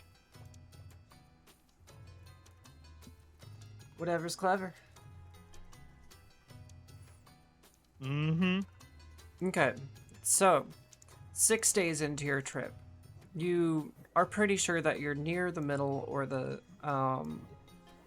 or past the middle of the channel itself. That's per Sebastian's. Oh, actually, I want you to run a check for that. 1 second. I want to know how accurate you are. Let's see. I mean, I could run a I feel like this would be intelligence roll. check. I can roll my cartographer's tools directly. Oh, you can? On my character sheet, yeah. If Yeah. You can. If you can, please do. That's a dex check, though. Yeah. That's weird. Yeah, it's kind of weird. I guess It's, dex does require shows- intelligence for you, so I guess. Yeah, it shows dex, and then when I hover over the thing, it says intelligence. So I don't. Yeah, I don't know. Whatever. Wow. Oh, Wow. never okay. mind. You're bad at map making. Wow. We'll just say you're not used to the ocean. You're not used to not having landmarks. You're starting to think you might be in the wrong place. That you might actually be a little too far north or south. You're not quite sure because you're kind of messed up on your math there. Every time he goes to draw an important detail, there's a bump that just throws him the fuck off. Exactly. He's like, well, I think that was right. And then you've moved too Or, far and the the stars are in a wave, different yeah, place. the wave hits, and then suddenly my pencil's all off, Pretty much. and I'm just drawing a line shooting off the page. Maybe a little Just peek in eventually, here like, and there. Just eventually oh, this is hopeless. Just puts the map away. I love it. Anyway, you know that at least 6 days have passed. You're not sure where you're at. You're just hoping that the pirate's not fooling you and you're actually going to get where you need to go. And that the parrot actually knows what to do. They're working together on it, but supposedly very- they travel here often. It's a very toxic dice roll. Yeah, it is. I need both Leo and Sebastian to run perception, please.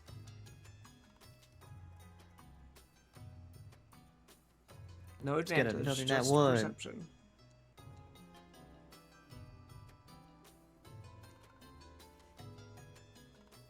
Natural 20. Hell yeah. Alright, let me read my notes real quick. 'Cause I forgot to while the conversation was happening.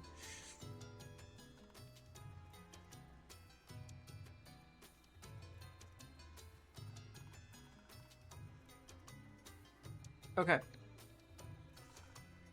Leo, far off in the distance to your starboard side, probably like 2 o'clock or so, you notice a dark ship about the same size as yours, traveling relatively in the same direction that you are.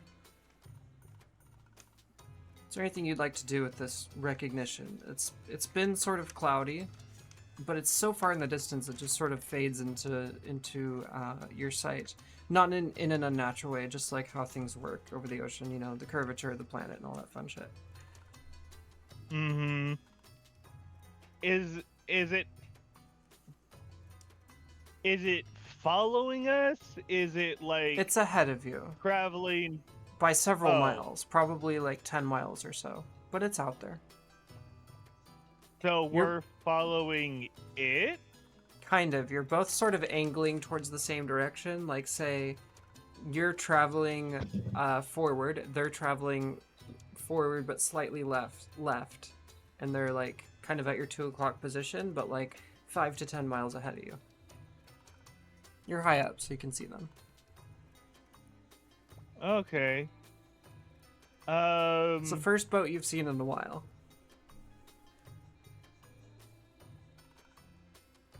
Leo will call down to the captain and tell him to slow the boat down a little bit.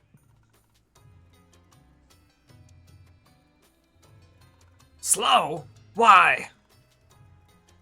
Because there's a suspicious ship in the distance, and I want to know. I'm hoping it'll just keep going. I don't want to catch up to it and stuff like that. It's the ocean, friend. What do you mean suspicious? It's a boat.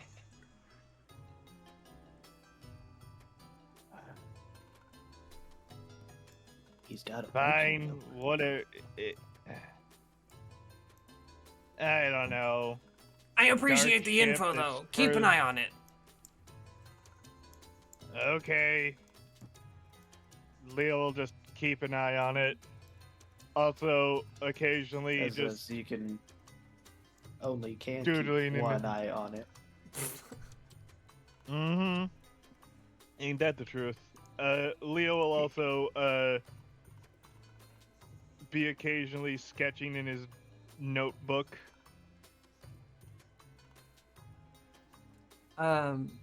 Leo, since you've the captain does comply and rolls up the sails a little bit to slow you guys down, just barely though. He wants to get where he's going, you know. Yeah, I didn't tell him to stop. I just said slow it down a little bit. Yeah, despite his bravado, he is wary and cautious. He's not stupid. Mm-hmm. I hoped he wasn't.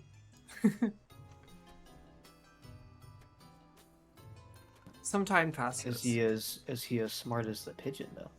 Or not pigeon? Parrot. Parrot. That's a good question.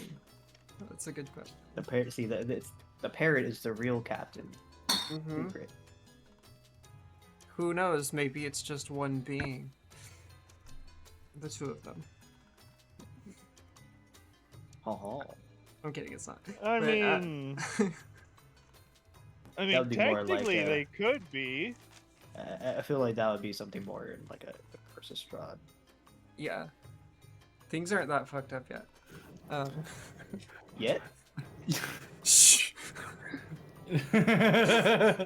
Hold up. Wait a minute.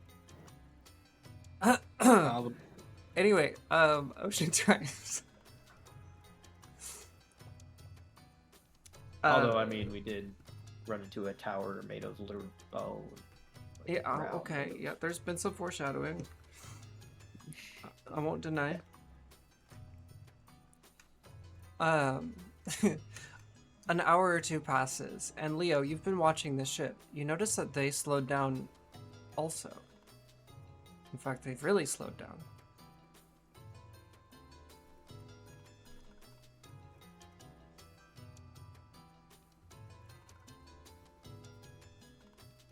Hey, Captain, the boat's acting super sus. How so? They're keeping pace with us, but they're ahead of us.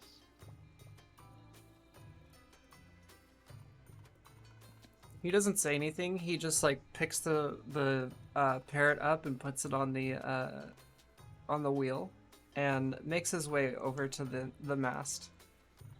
Oops, I'm clicking the wrong thing. What the heck? No, I'm not trying to measure. Just let me move it.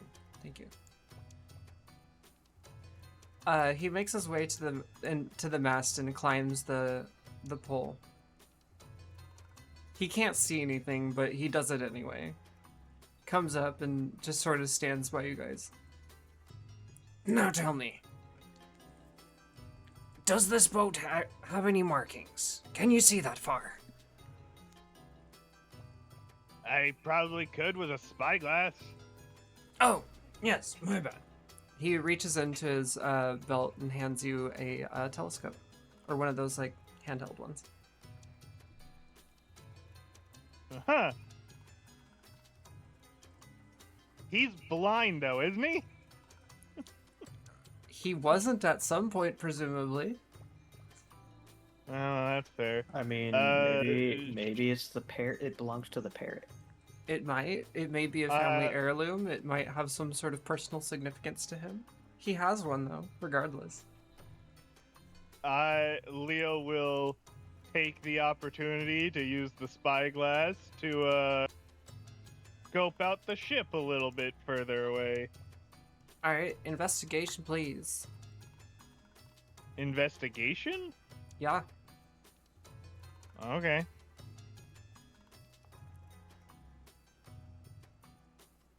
Okay.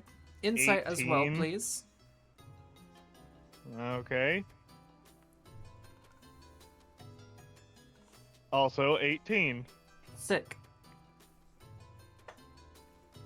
As you're looking at this thing, you manage to spot someone on deck. It's pretty far away, but it's large enough with the spyglass that you can actually take note of what's going around. You can see a couple fairly regular-sized people on deck, but seemingly piloting the ship, it's a similar configuration to the one you're on, is an ogre. A very tall, giant, pale ogre.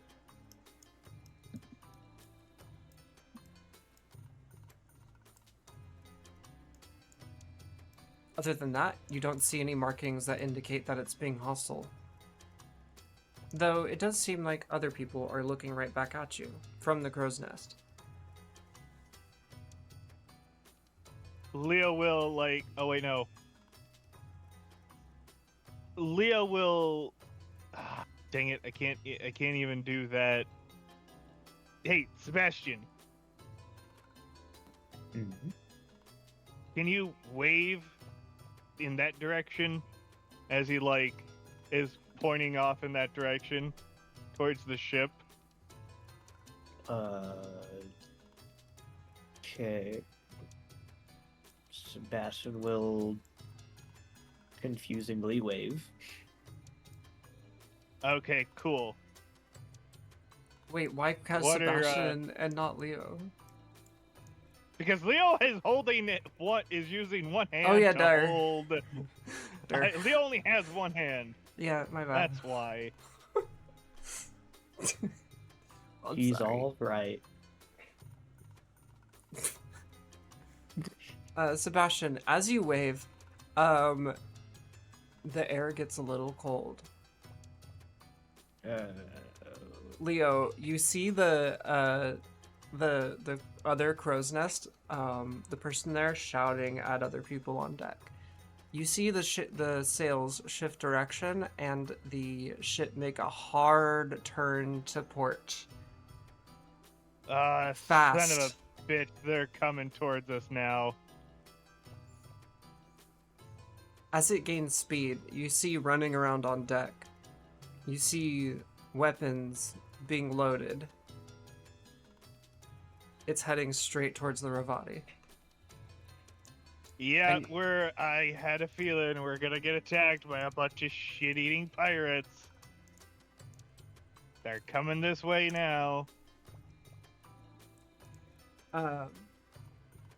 Does anyone, does Leo, like, make this known to everyone else? Yes, he is saying it out loud. Okay, at that, Akris will immediately go towards one of the ballistas and try to turn it into in the direction of the oncoming ship. Okay.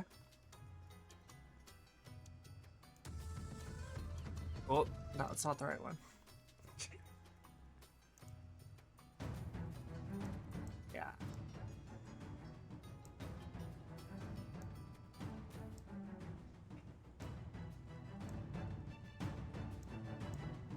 As you guys are watching this boat come towards you, it's coming pretty fast. It's in the right direction of the wind. You are against the wind, and it is barreling towards you. Leo, as you're looking at the front of this boat, you can see that the front of it is hardened with this, instead of having a standard, like, ornamental figure on the front of it. I forgot what the thing poking out of the bow is, but on their ship, it looks... Figurehead. Figurehead, yes. On theirs, the post that sticks out and the figurehead are actually metallic structure, and they're sharpened to a point on the front of the ship. Oh, great. They're going to try to ram the ship. I am literally telling this to the captain. Yeah. Oh, I have a feeling I know who this is. Do they have a flag?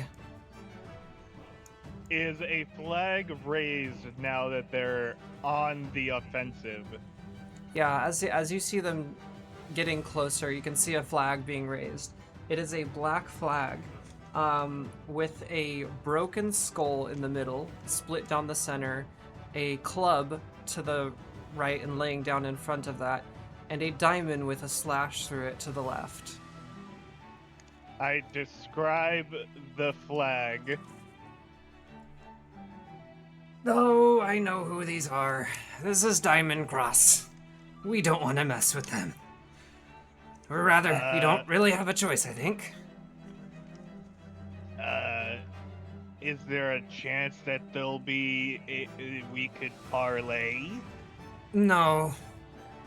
They generally sail Right. the south. I'm honestly surprised they're this north. This is a problem. What are our chances? Fight like hell. Getting a... Okay. So, fighting, no, not able to run away. Got it. They Captain, I capture suggest prisoners, and they turn them in for, value, let's say, to certain people in Tarbent, and they're obsessed with diamonds. If you got diamonds, they want them. Don't know why. I'm going to kill all of them now. Leo immediately turns and goes down down. He will explain to the captain to try to avoid the ramming, but try to get them in line with the ship for the whatever you want to call it, the ship crossing thing. The ballistas? I'm confused. No, not the. Sorry. I'm trying to remember what it's called when pirates board other pirate ships. Boarding the other ship? I don't know. Exactly, it's pretty much just boarding the ship. There's a specific name for it. I just don't remember what it is. Oh. Yeah, I don't know. It's on fine. It's whatever. Windier? No, that's stealing the ship. I mean, we could do that too. We certainly could if we managed to kill every pirate on that ship, plus an ogre, which is probably the biggest problem. I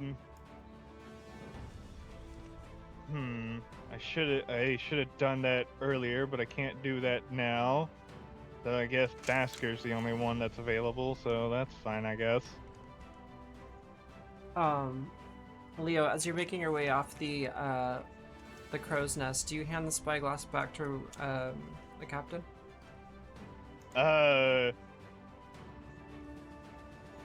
Sure. He nods his head, says, "I appreciate it." Puts it down. "Better get to the ballista. I'll head to the wheel." Alright. Leo will make sure to consistently call out directions to avoid being rammed by their ship. I don't know that you'll be able to, just with how ships move, but yeah, do your best. He's just trying to make sure to actively avoid a head-on collision. Because head-on collision would be the worst possible outcome. Even if, we just end up scraping their broadside or whatever, that's fine. That's okay. We can deal with that. But full-on head straight ramming ship distance shit? Nah, that's a problem. We can survive the ship, getting scraped on the side. We cannot survive it getting harpooned. You mean you don't want the Ravati to be impaled by the bow of this other ship? I do not. That does not sound like a pleasant experience. Okay, because it seems very well designed for that sort of thing. Everyone, please make a, let's see, what would be the best roll for this? Sleight of hand and acrobatics from everyone on the team, please. Crested will also participate. 18 acrobatics. Wait. How did I get a 6? Damn, that's pretty low. My dice showed 11. Oh. Maybe the rendering sucks. Okay. Yeah. Sure, Foundry.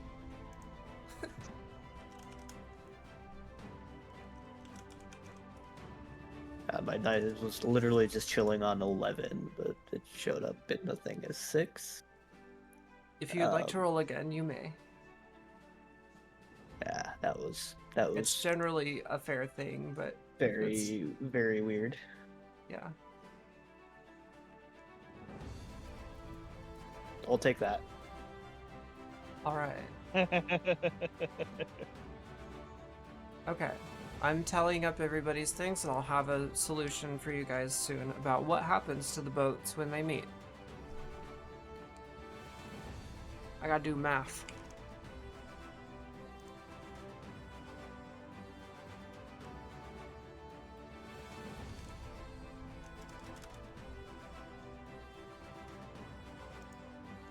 At least my rolls were passing, as far as I'm aware.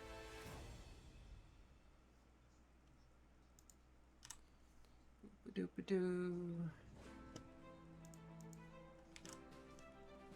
Yeah, looking pretty good. Acra's kind of slacking. That's okay. I mean, my sleight of hand did well. The acrobatics is what failed. Yeah, me I miserably. haven't tallied up the sleight of hand yet.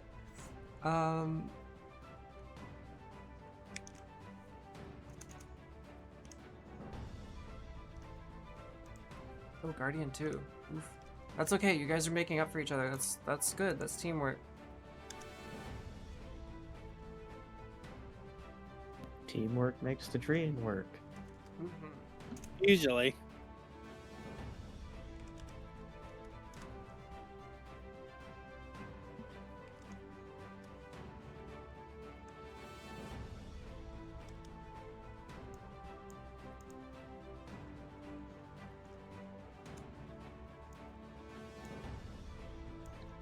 Okay.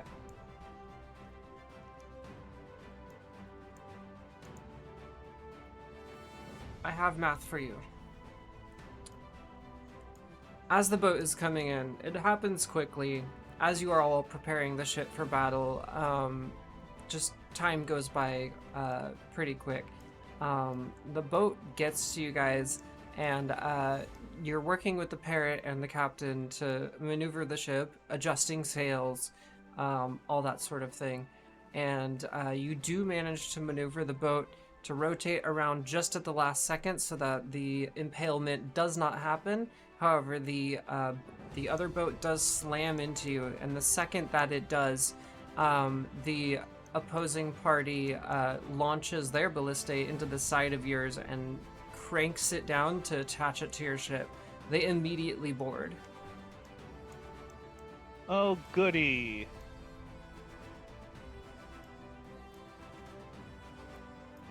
Let's get you some friends over there.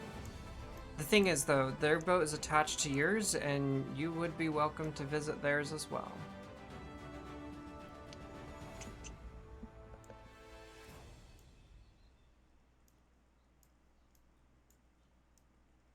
Get some characters over here.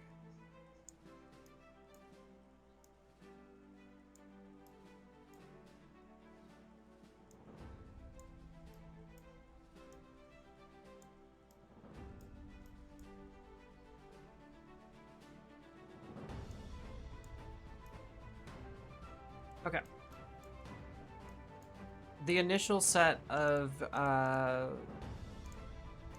pirates have made their way. Game's still paused. Oh, my bad. Should we be able to see the other boat? You can, but because of the way I set up the map, it's not. I don't know a good way to like display it.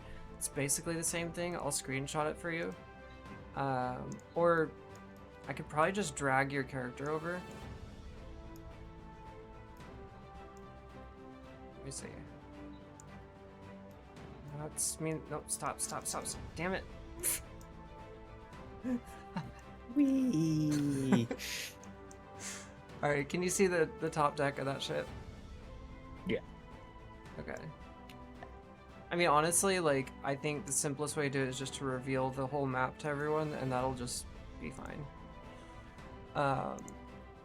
Let's do...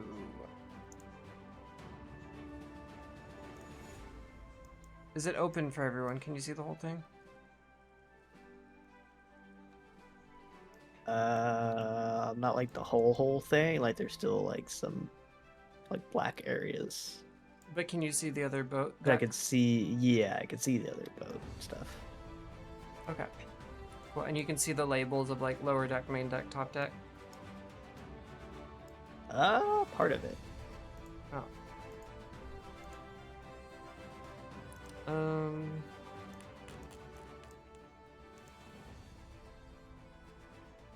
Oh, here it is. That's what I'm looking for. Oh, yeah, there you go. Okay. You can see their boat as well as yours. As you like. Now that you've explored yours and you're in combat, I figure why not? Okay. Let's put you back here.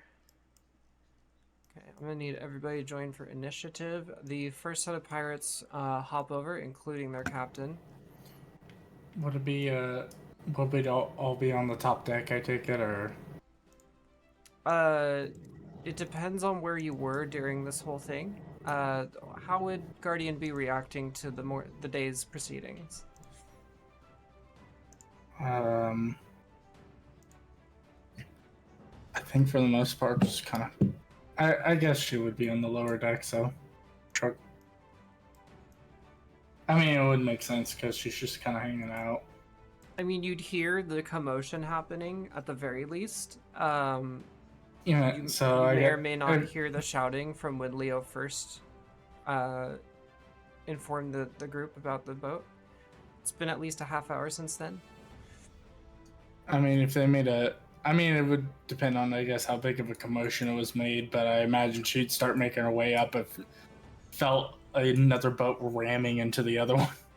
Yeah, it took probably 10 minutes from when the boat turned like cautious to actively hostile and pursuing them to when it actually hit the side of your boat. So at the very least, like you've had 10 minutes to be aware of like the incoming impact. Okay. Just wanted to make sure. Okay. So would you be waiting below or headed up top? She would have made. She would have made her way up top. Okay. How about Acris? Where are they? Also, would have he was Acarus was going to be on one of the ballistas, turning it toward the ship when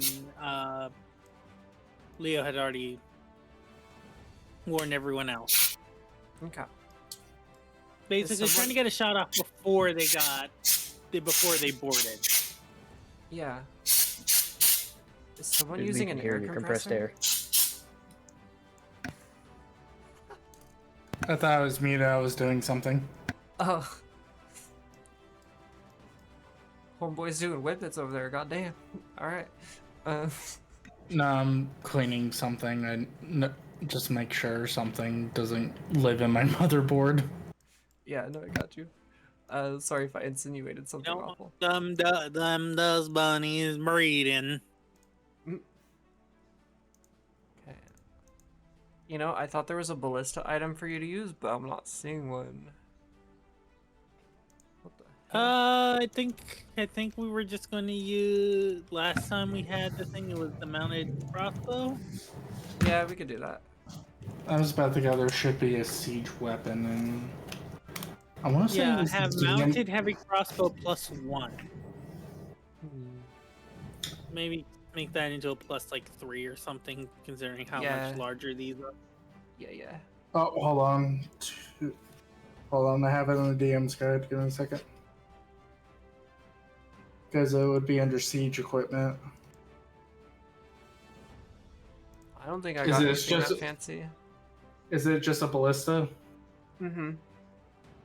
Okay, so a ballista bolt is a ranged weapon with a +6 to hit, a range of 120 feet to 450 feet, 480 feet, single target, and it does 3d10 piercing with an average of 16 damage.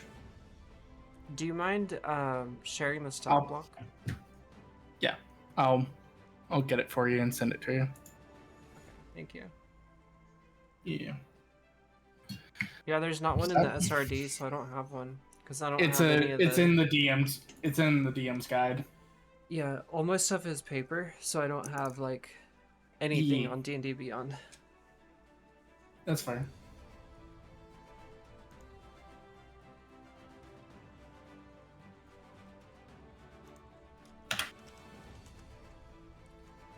There you go. Post it in the chat. You did? I don't see it. Oh, I'm blind. Ha. Okay.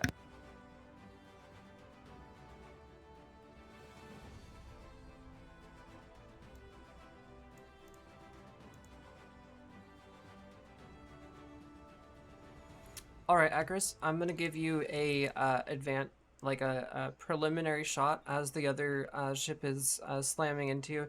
Is there a particular thing or person that you would like to shoot at?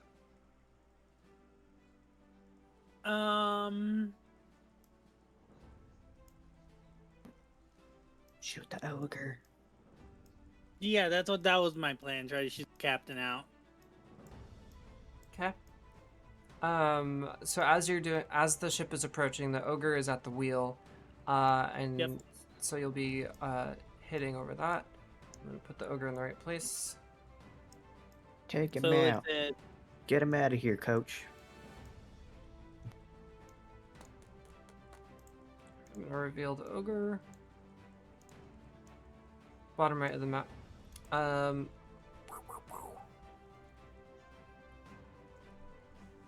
Okay, I it was- looks. Sorry. Okay, I see it. I see him now. So it is So roll a a- 3d10. Oh, no roll to hit. Okay, Oh, I'll take it. where's the roll to hit? Ranged weapon attack +6 to hit. Yeah, it's a plus d20 plus 6 to attack. Cool. That's a nice advantage. Yeah, please do that first, and then we'll do the actual damage. Just standard d20 plus 6.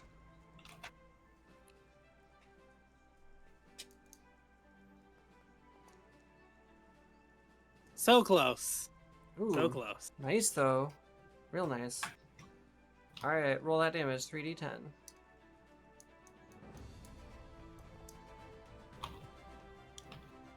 Sick. That 1-1 decided to screw the entire thing, but 17. Yeah, that's a good hit. Yeah, siege equipment is nasty. Okay. Ogre is hurting. As this happens, Akaris, you take aim with the ballista and pierce right into the chest of the ogre. It winces and reaches for its chest as it, with the other hand, slams the boat into it. This may have helped in it not piercing your boat as well.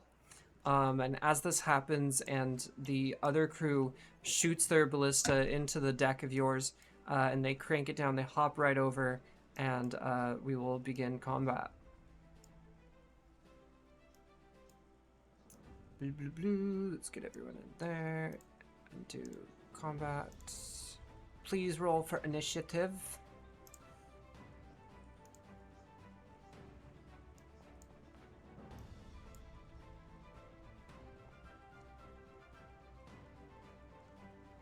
We will roll the ogre in later, because they're busy with driving the ship and dealing with the injury, and then they will join next round.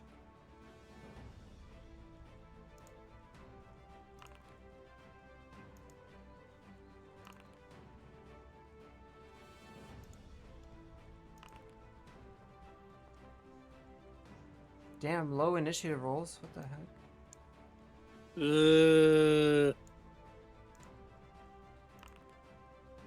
Fun. Leo is currently walking his dog, so if you'd like to take a break right now before we get into combat, let's do it. And we'll probably do a mid-combat break depending on how long this takes. So, as far as like breaking for the next session, because I realize it's getting late. All depends on how fast combat goes. That said, I'm gonna go get myself a drink.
Alright, I'm back. How's everyone else?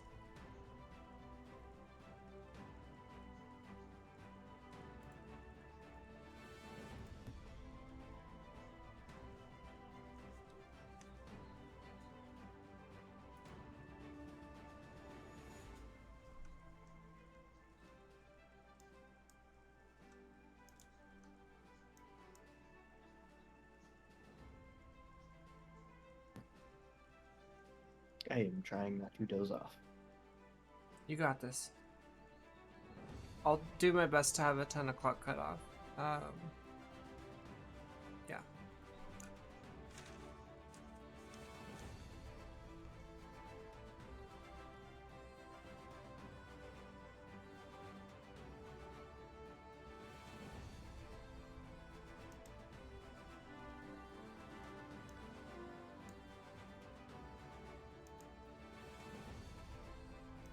It's like I added the thing into my inventory. So I'm gonna do a quick roll test Oh, the of it. ballista? The ballista, yes. Ooh. Did you just make one, or how did that work? I did it manually based on the info. cool. Oh, that doesn't. I don't get. It You put a doesn't 15. give- You put a 15 in the armor class. Right, that's what it said. Yeah. What? Okay. Yeah, I just put it in. Put in this info based on the thing Okay. that's in chat. Hmm. It's Also- not supposed to give proficiency bonus, right? No, it's just a flat d6. Not d6. +6.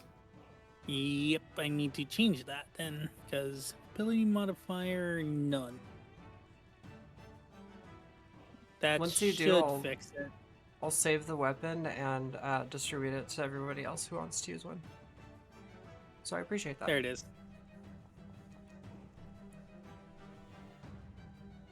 Well, that roll Nice. was crap. It was, And- but the +6 worked. Yep, and that was a better damage roll though. Hell yeah. Let's go. Yep, That's a- that that's a should nice be roll. it. Cool. So the item is in my inventory. Okay. If you want to duplicate it. Why don't I see it? What am I doing? Oh, why can't I look through your inventory? What the fuck? Maybe I just need to I'm close managing it. to lock it, that's why. Oh. Okay, so I can't mess with it while it's being edited. I see. That's cool. Alright. You get to ballista. Did it work? Yes, it did. Okay, cool. You get a ballista. So do you. And you. And one more. Ballistas for everyone. Yeah. Might as well give the veteran one too.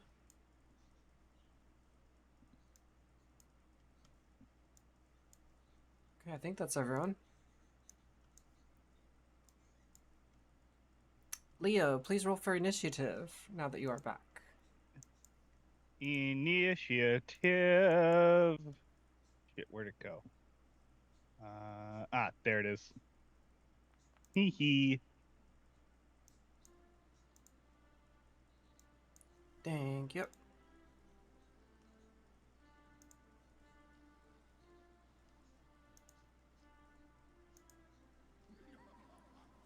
That's not the music going on. Whatever, we're going with it. So I've already decided what I'm gonna do on my turn, but I need Guardian to move. Out the way. Alright, okay.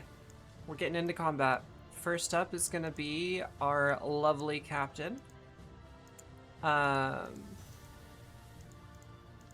He gets off the wheel and starts making his way down the staircase. And he shouts at the crew, "Get off my fucking ship!" And he pulls a blade out of his whatever those are called, sheaths. I don't know. Holster. Yeah, geez. Yeah. And he starts making his way down. I need to see what we got. Cool.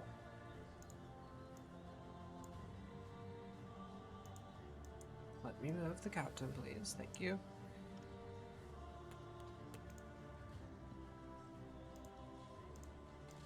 Just gonna attack this fool with his big ass sword.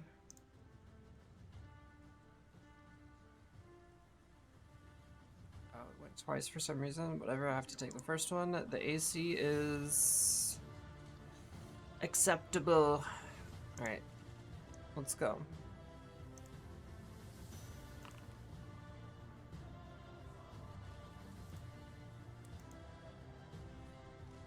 Alright, the pirate expertly walks up and just pulls out his sword and stabs this lovely border in front of them. And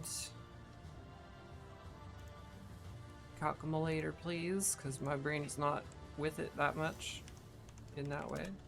I am not a mathlete. Sometimes I am. Is this shark actually in the water? Oh no, that was from earlier. My bad. That was from If the there first... was a shark there, I'd be very happy though. Why? Not gonna lie. We cut an enemy and then throw it into shark-infested waters. What's not to love? The sharks will have yeah. to work for us. I mean, there's not sharks in the water, but like that particular shark was from the other night, in the when Guardian and Sebastian were talking. Oh, okay.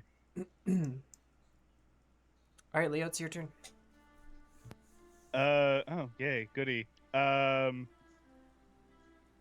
I'm guessing none of the guys that have boarded so far are the ogre. Yes, I'm assuming the ogre's still on the other ship.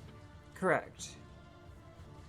Okay. Still behind the wheel of the other ship with a nice ballista bolt in his chest.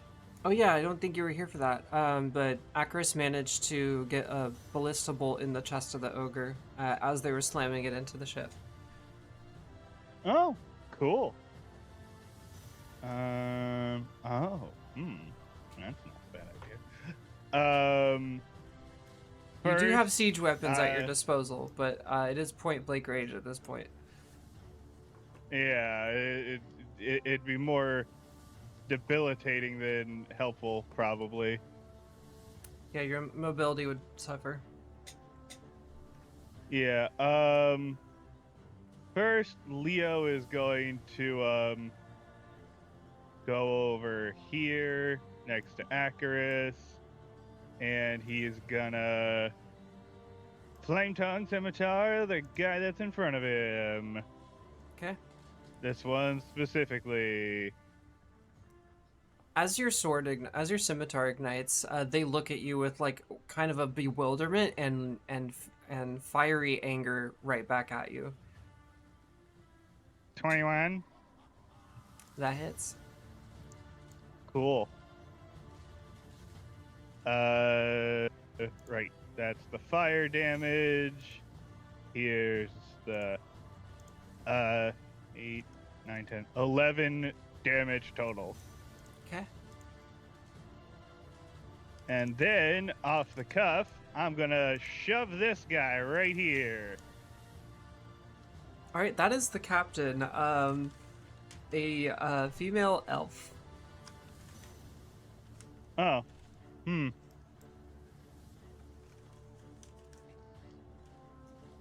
strength saving throw. They need to make a, yeah.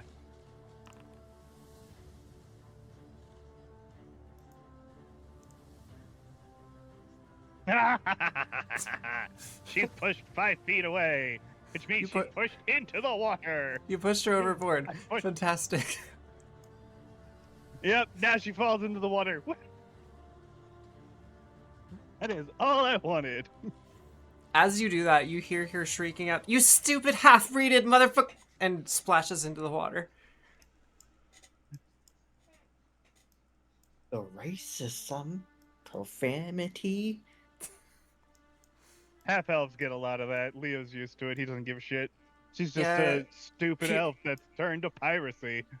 Yeah. What, you needed 100-year break from, taking naps all day long and eating vegetables in the forest?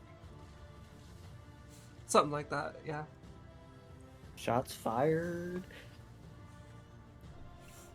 I wouldn't have say she's so gone from many- the fight, but she's absolutely out for at least a couple rounds. She's gonna have to make some checks to try and get back. So, good move there. Anything else you'd like to do? Whistle, Baskerville. All right, let's get Basker in. Put him over next to Karasted. Okay. That's within 30 feet, right? Yes, should be Yeah, that's pretty fine. small ship. Right there, no, yeah. Next to Karasted, that'll work. There's Basker. Gotcha. Yay, my boy! That'll be the end of my turn. My boy. No, my boy. Oh, do you just want to do Basker after your move, or do you want him to have his own initiative? He acts on my turn, so I mean, Okay. my turn's I just like over, giving you like- the option.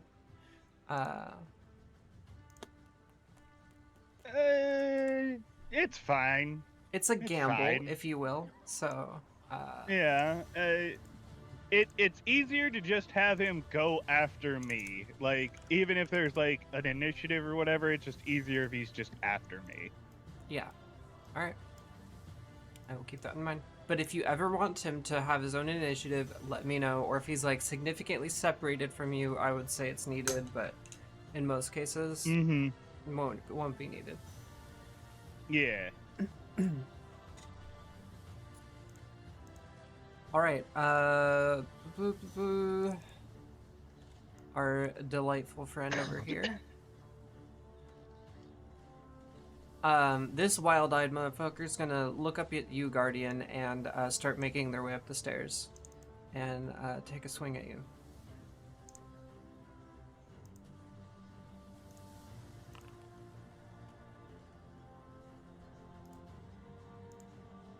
Oh, that guy.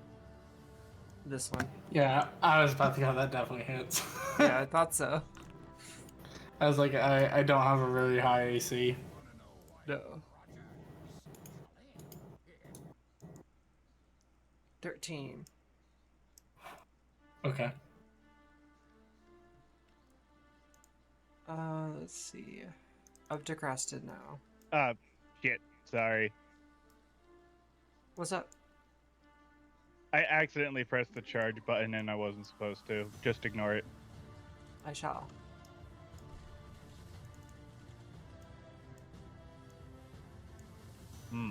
Our relatively silent but deadly friend notices that Guardian is being attacked. Runs up kind of under the stairs because he wants to avoid confrontation with the other one. And knowing the strengths of the team, Crested runs up and attacks this friend.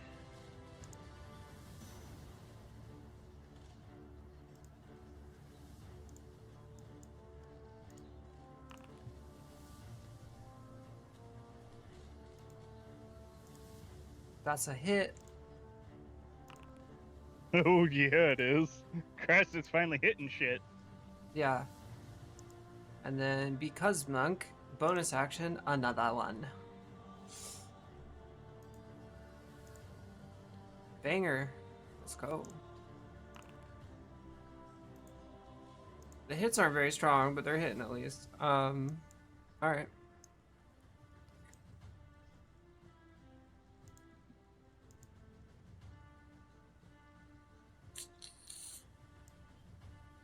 Okay. That's an 8, I guess. Oh, did it apply it automatically? No, it didn't. Okay.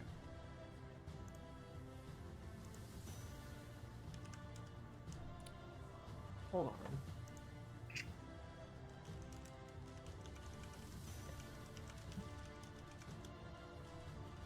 I need to make sure I'm running the monk again.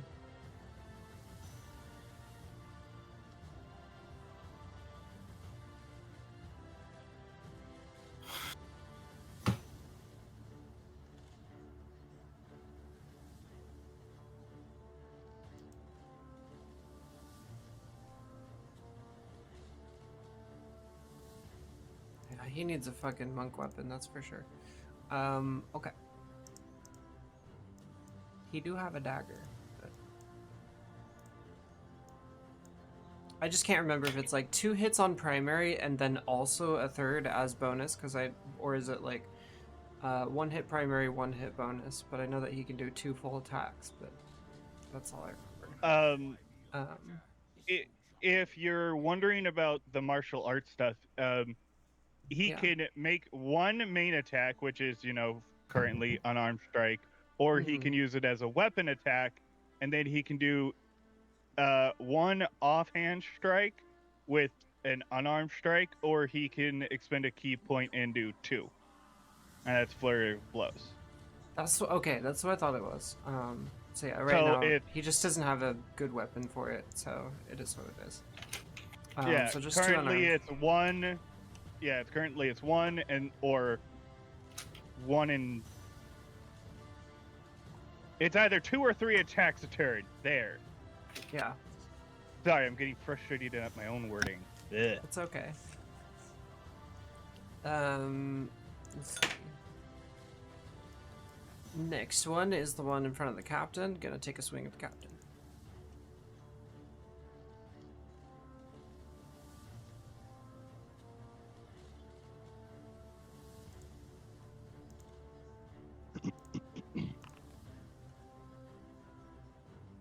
Oof. That definitely hits.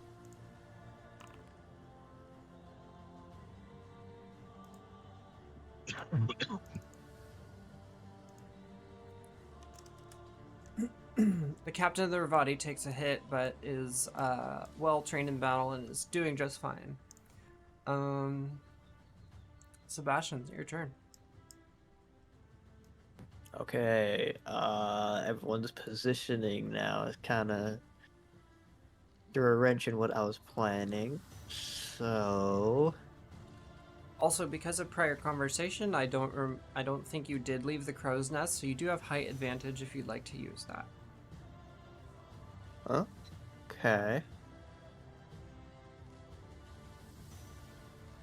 Uh,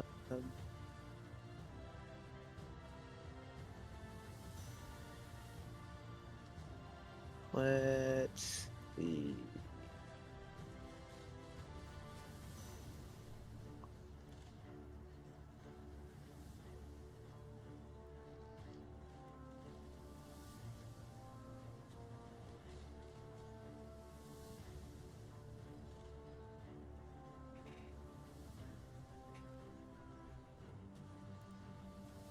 Okay.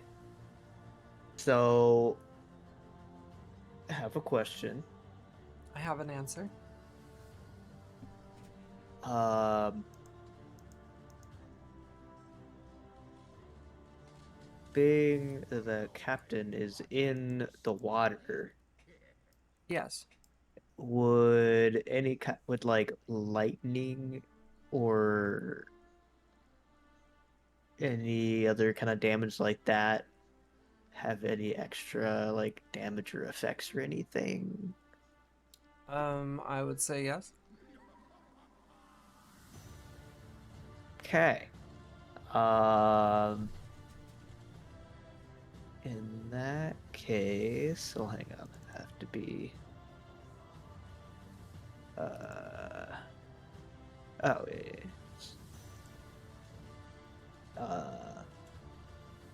If I was to witch bolt the captain as they're in the water.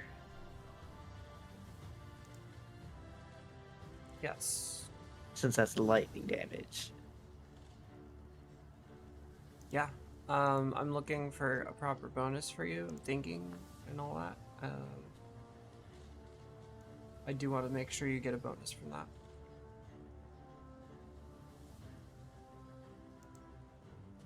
I could be lazy and That's just say thinking advantage. outside the box. Mm-hmm. Honestly, I might just be lazy and say use advantage. Unless you have any clever ideas.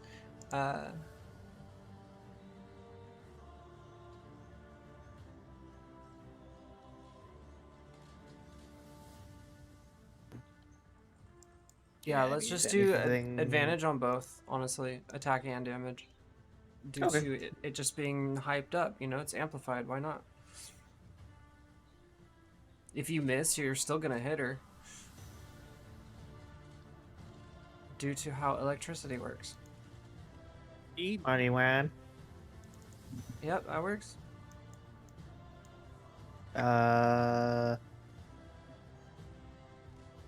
Oh, well, there's no advantage on the damage roll, Just roll it twice, pick whichever's higher. or would it be a critical? Critical is, yeah, that's usually the Only if result it's- of an advantage, yeah. I think critical is usually just if it's a nat 20. Oh, yeah, I'm sorry guys. I'm fucking rusty on D&D right now. Yeah, that criticals But I are mean- tied to D20s, so let's just do advantage on hit, so like whichever one, just roll damage twice, pick the highest one. Okay. That's what advantage is, so. I mean, well, that's already the highest Oh. roll, so I don't think we need to. Alright. That'll Zap. do. Zap indeed. Okay. And that also, I can concentrate it so it sticks to them each turn and automatically does another 1d12 each turn. Please do. Oh, well, this was already this turn. Oh. Well, I don't know. It just says on each of your turns for the duration, you can use your action to deal 1d12. Oh yeah, that because I already used my action to cast it, so it would be the next turn. You do have bonus options if you'd like. Yeah. Bonus action.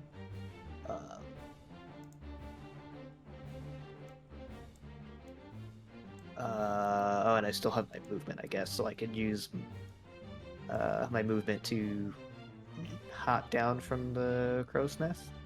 Sure, yeah. It's high up, so I'll count it as you have 5 feet to move after you get down. Okay.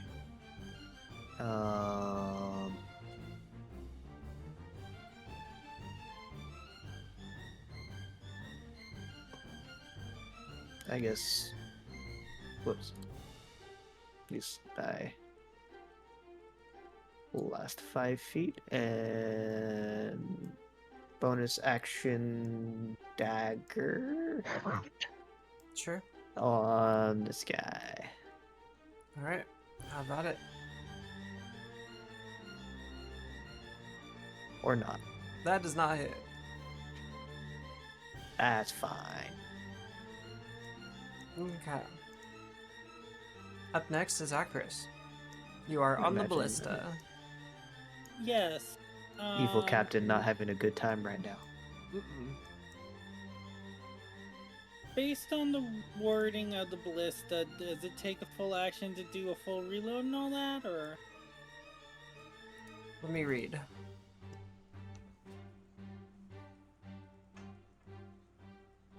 Captain stuck in shark-infested waters while being palpatined. Hell yeah. One action to load the weapon, one action to aim it, and one action to fire it. So this was my thought about these, because I did think about these for a bit. I remember reading this. I was thinking in general, if you were to do ship combat, working in teams to have a ballista fire every round could work, especially if you had a crew, and that's what I want it to eventually be. But, and it may even have to be that right now, because it would make sense. The way I see it is at some point there'll be a situation in which you might use something like this and find more efficient ways to use it. Acris, I would say loading, aiming, and action to fire all at once is kind of wild. I'd rather at least pare it down to 2 actions. So like, Okay. one to load and aim and one to fire it, or one to load it, one to aim and fire it. That actually makes more sense to me. Because it's just nonsensical to make it, because like the economy of combat in this game is like pretty intense. As far as like making it cost 3 actions is insane to me. So I'd say paring it down to 2 makes a lot of sense. So you could work in teams of 2, especially because of the crew size, and like be able to like have 2 people on one ballista loading and firing it at the same time while using their bonus actions to keep things rolling on outside of that. With that Okay. said, there are 4 ballista on this deck. You could feasibly run around to each of them and use them since they're all loaded right now except for the one in front of you. So that's my thought on the tactics of this in this moment. Is you have a bunch of free... All right, so then go ahead and move to the other ballista behind here, Yeah. and again take aim at the guy piloting the other ship. Okay. How is everyone else looking? Health wise, Yes. I think everyone's pretty good. I don't know. Guardian got hit pretty bad. Guardian's actually not feeling great. Okay. Less than a half. I will go ahead, use my bonus action to cast Healing Spirit. Okay. And it's a 5-foot bay. Oh. Put it there, overtake. Okay. So that is wow. Okay. It's 2 something. hit points. And I'm gonna shoot the ballista at the captain, at the guy at the helm of the other ship again. Okay. For my action. Guardian, you get 2 health points.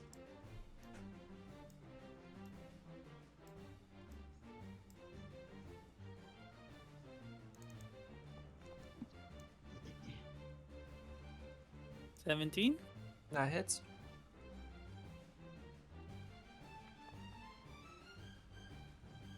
For 19. Damn, okay. Wow. Spicy meatball.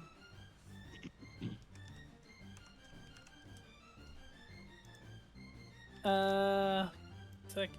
The ogre Facing is hurting quite badly, actually. They're bleeding profusely. Taking 2 ballista bolts straight to the chest, I would imagine so. Yeah, I mean, he's big and scary, but so are ballistas.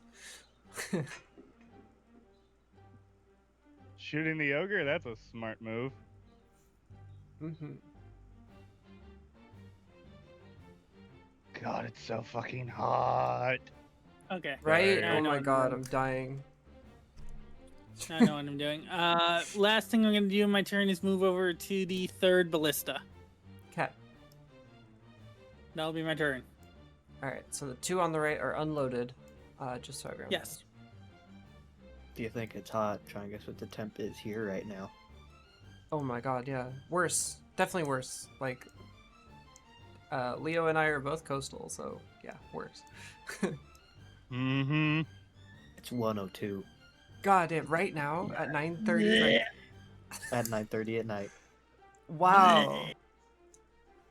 Well, hold on. Question is, what's the dew point? It's still 102 at 9 at night. Like, Here's the almost thing. Here's the thing. In my opinion, is that 102 in a dry heat is slightly more tolerable than 102 in a very humid heat. Well, yeah, The dew it's point definitely. is 41. Okay, that's actually 12%. somewhat tolerable. 12% humidity. That's, yeah. It's significant. That's somewhat more tolerable. Because we had 102 here in Metro DC, but the humidity was like 80%. Ugh. That That would kill me. He was literally walking in soup. Yeah.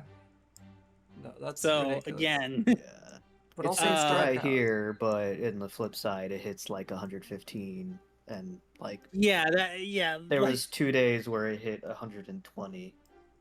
ugh. Been in it. I At don't that miss point, it. just the heat's oppressive at that point. But Tomorrow again, is 115, ew. and tonight the low 88. 99 at best. 88. Ugh. So bad. All right, so the pirate captain is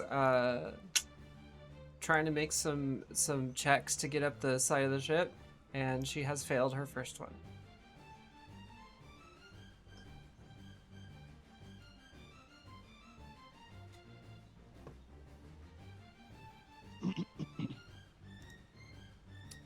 Guardian, it is your turn.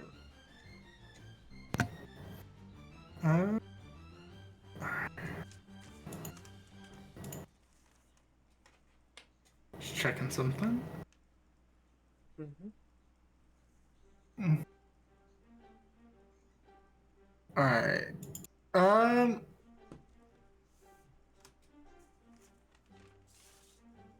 Yeah. She is going to.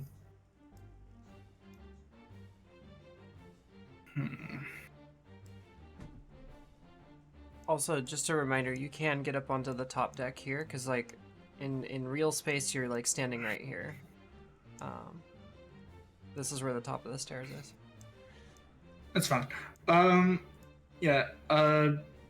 Bonus action. She is going to kind of once again put, saying a few words, placing her hand upon her throat, the rune kind of activating, and she is going to switch it to.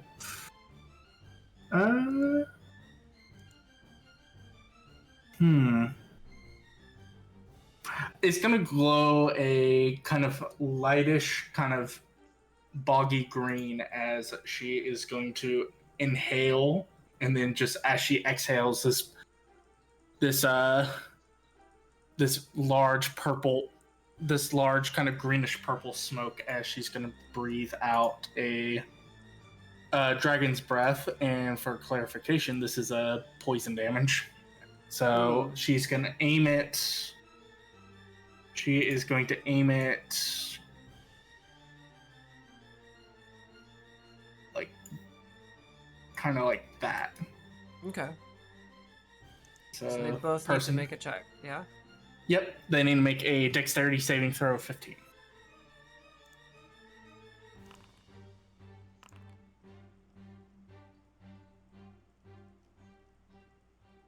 Oh shit, they both passed. Oh, that's fine. They still take half. Okay. Half of 13. Half of 13. Poison damage. Okay.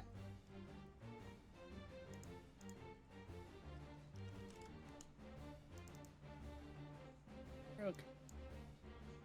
And that will be Guardian's turn as she kind of lets out this plume of smoke that kind of envelops them both before it, almost as quickly as it appears, it kind of disappears. Spooky. 1 plus both. This was happening this should have happened at the beginning of the turn. The healing spirit will heal Guardian again. Oh, at the start of each of her turns? Yep. Creatures at the in the area at the either first time into the space or at the beginning of the turn. Okay. Please add 2 points to your HP. No, it gets rolled again. Oh, gets rolled again. Oh, cool. Yeah. So it this changes time's how 4. much. Sick. Have at it. Yeah. Getting some I'll health take back. it. Crash is just over here soaking up extra bonus health.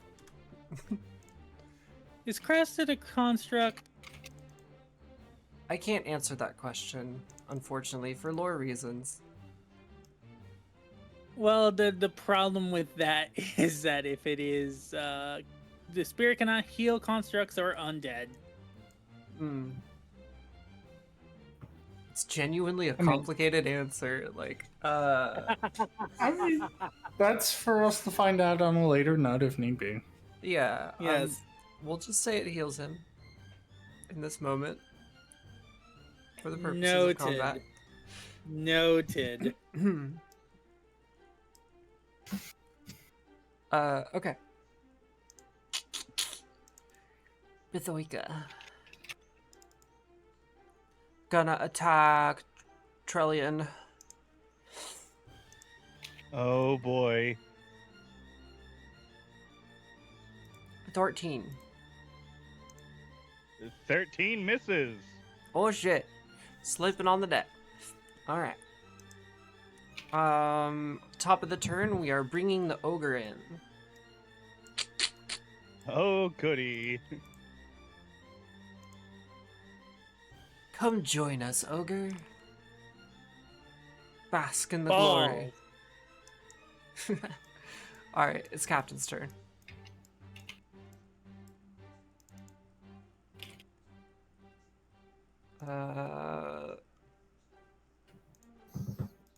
Yee buddy, multi-attack. He's getting fired up. Wait, the captain as in the ogre? No, Or the no. captain that's stuck in the water? No, your Where captain. the ogre?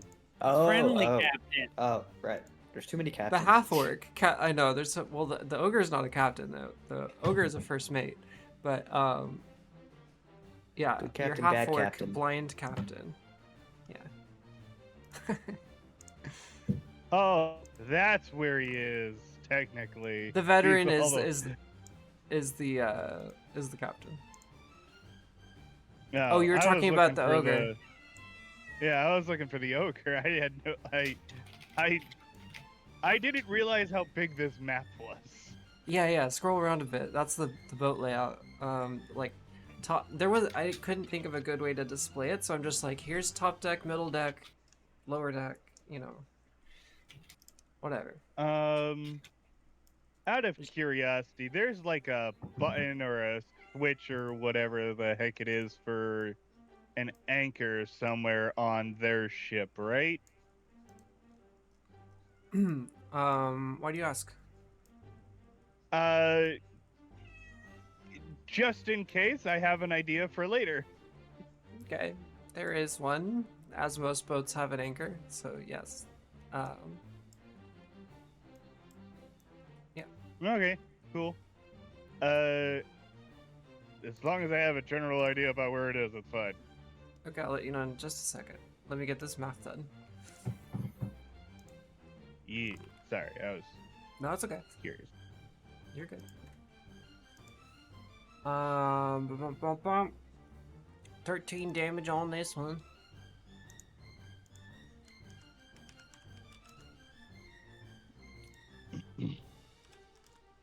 Oops, not 3 damage.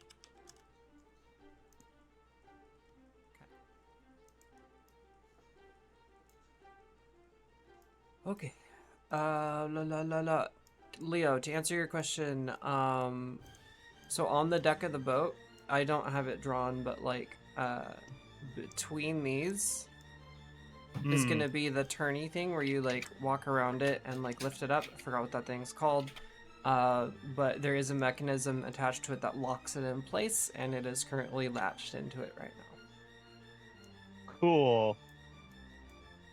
Good to know. And Your boat technically has that. basically the same layout. All right. Cool. Okay. Oh, Leo, it's your turn. Oh, cool.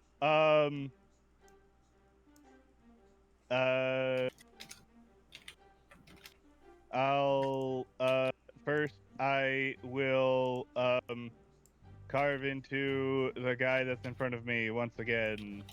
Mm-hmm. Never mind. No, I won't. Ouchie.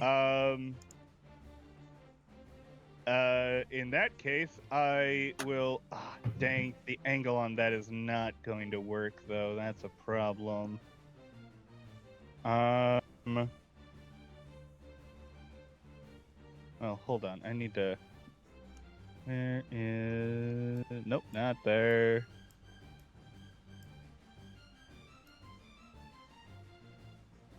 Ah, okay. So that's just prone. That's fine.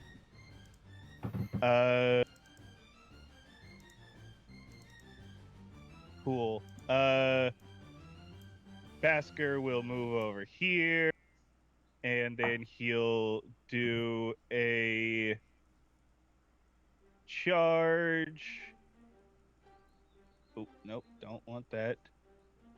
And he will move 20 feet towards this guy here. Mm-hmm.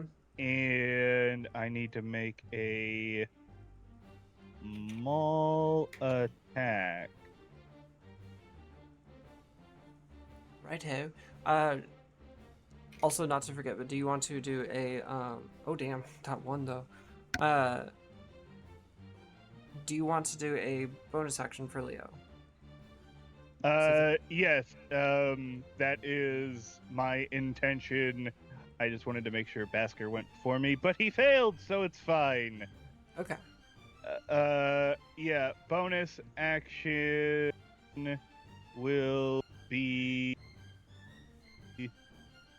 If only I had dual wield. If only I had another arm.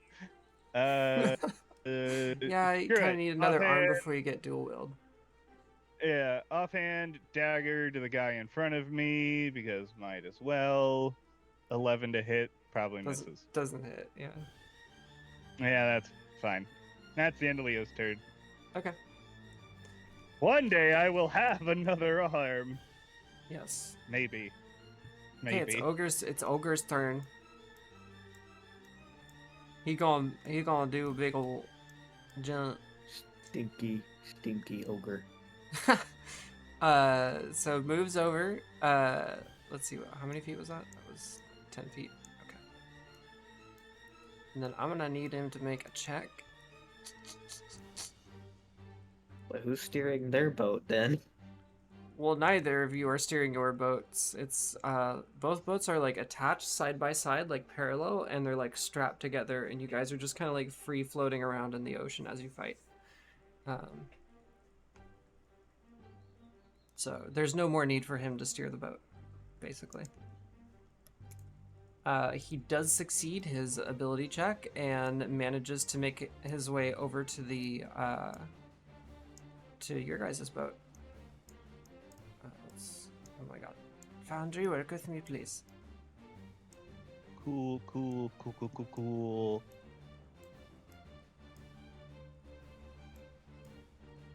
Move aside! Boom! Slams right down on top of his friend, kicks him to the ground, and he's prone. Oops, I'm sorry. Oh, he legit lands on his bro. Yeah. Stinky ogre. And then he smashes his great club at the captain.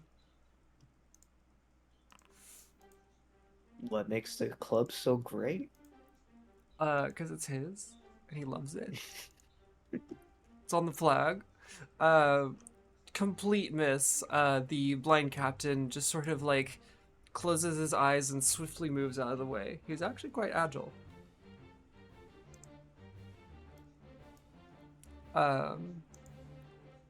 That's it for Ogre. Which one is this?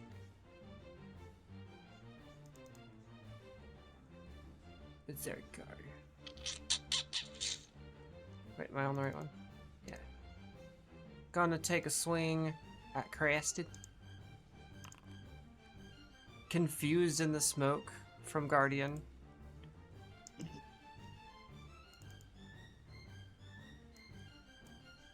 Manages to only sort of hit Crested.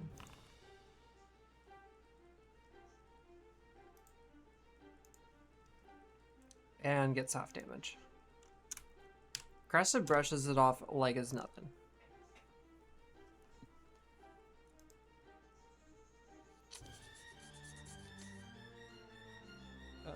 Oh, it's Crested's turn.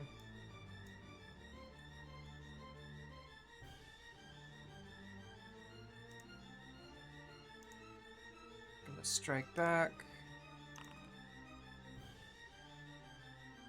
Ooh, dang. We need to get him a nice weapon. Or upgrades to his arms.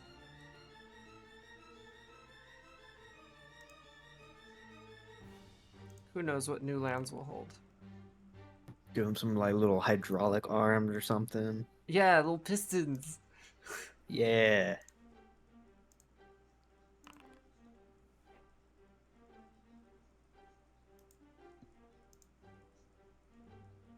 Okay. Wait, did I do that right? Damn, only 8 again.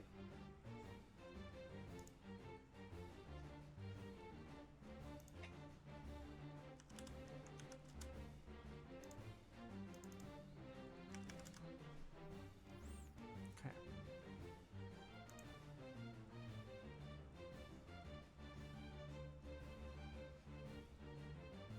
Sebastian, your turn.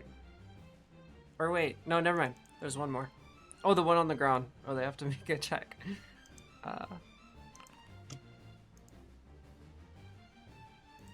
They do manage to get up.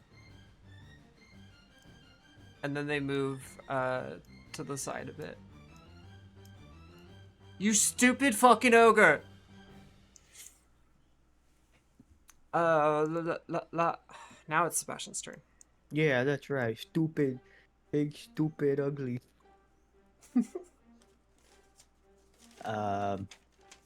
Sebastian's just gonna kind of shout out to Bad Captain. And just, I was hoping you'd be reasonable enough to talk this over and we could settle things peacefully. But then you had to say some racist shit like that. Reasonable? I'm not a reasonable person! She's just getting shocked and can't really respond very well. What did she say? She said reasonable, I'm not a reasonable person. While So she's saying she's not reasonable, so there's gonna be no reasoning here. Yeah. Well, in that case, This is one of the more violent factions on the ocean. yeah. Just for your knowledge. In that case, another 1d12. Mm-hmm. Does it count my... Oh yeah, it's just a flat 1d12. There's no bonus. Yeah. 12. Throw that 12. Zap. Nice.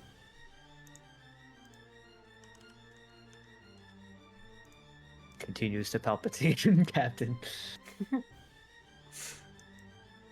I mean, if there's no reasoning, then... Zap.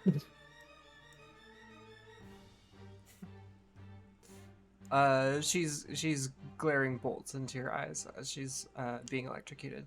Is there anything else you'd like to do?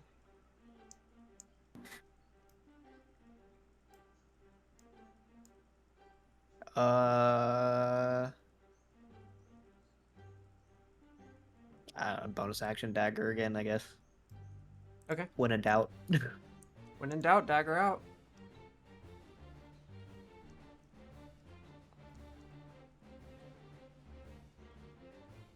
You have That- anything Yeah, that hits. on this guy? We'll give him a, Oh, this a one? little poke. Yeah, Yep, that hits. give him a little poke. Oh, tiny poke. Tiny poke. Soul nip. Alright. We'll Next just say is I'm like Zachary. trying to reach over the ballista to get him and just like kind Yeah. of flail at him and just get like a little nick in the arm. Big awkward machine right next to you. As I'm also being distracted, palpatining the captain over there. taunting her. Hmm. She wants your diamonds. I don't know what to tell you. I mean, sorry, too bad we don't have any diamonds. She doesn't know that. Well, kind of wasting your time here, lady. Uh, Akris, it's your turn.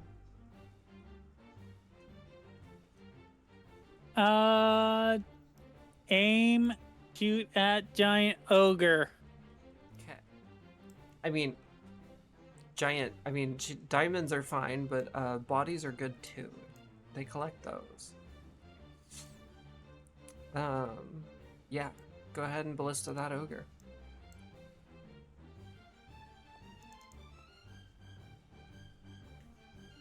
So close. So close. You still got him though.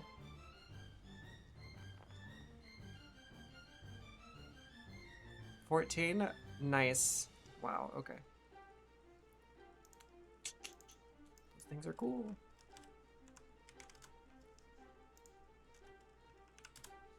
The ogre is in significant pain and is bleeding out, and is their movements are starting to slow.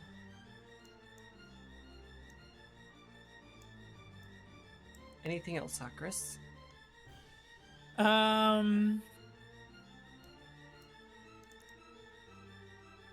What is the speed of this thing? Ooh, that's fast.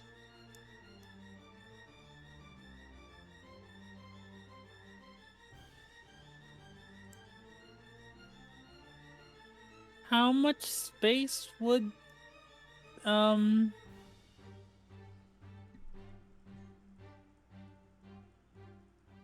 know, this guy there is an enemy, correct? Yes. Okay, I'm going to bonus action telekinetic shove him into the water. All right. Let's go. That is a strength save from them. Do-do-do-do-do-do.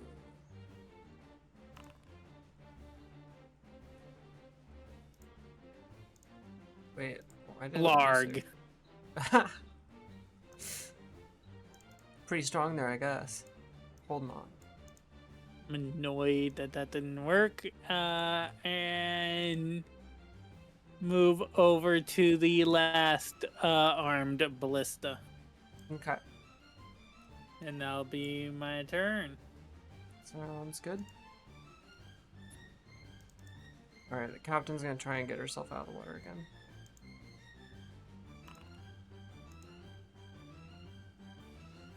Slipping and shocking. Ain't no way. There was no way. Guardian, it's your turn.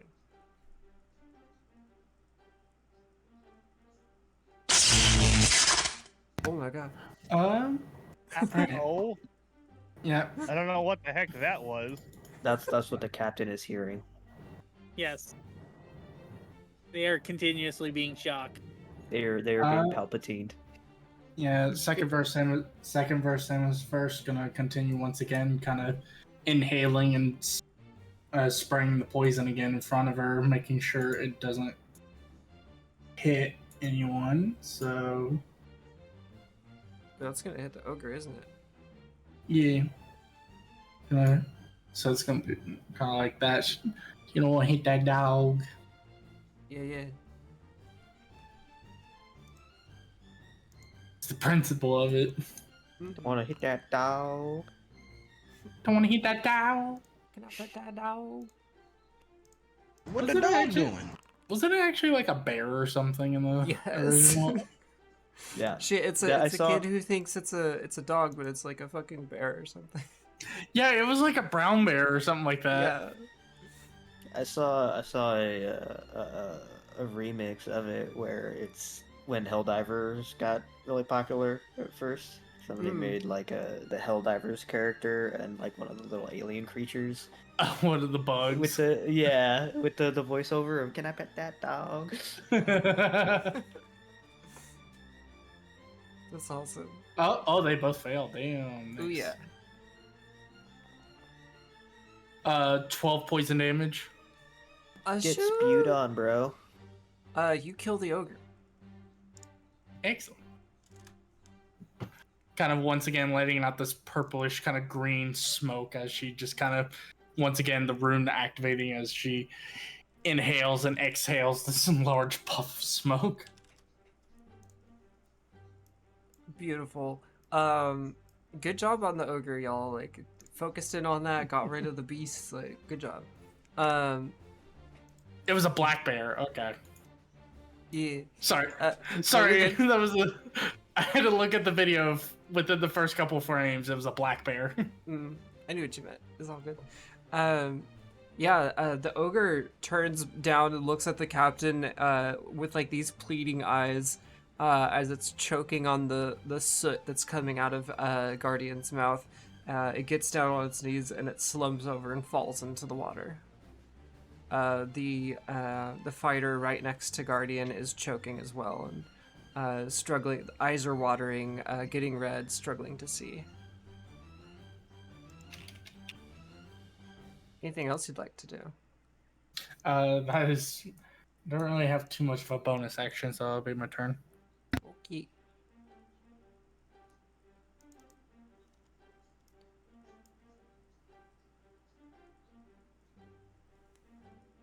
Leo, this guy in front of you is gonna try and grab you and throw you over their shoulders into the water. I need you to make a strength check. Is this a grapple? Could I use Yeah. acrobatic? Yeah. Okay, good. Because my athletics is shit. Look on it. Oh No, it shit. doesn't really matter. Oh shit. Okay. Their check was higher, so you're actually overboard in the water.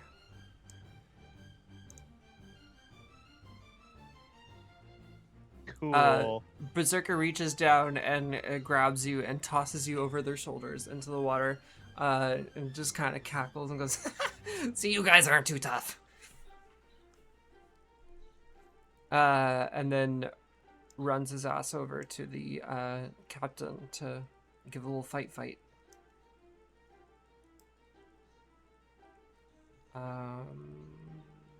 Yeah, that's it for their turn.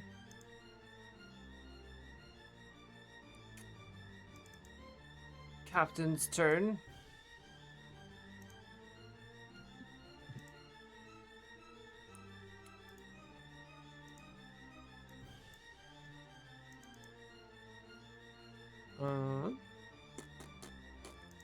That's what I need.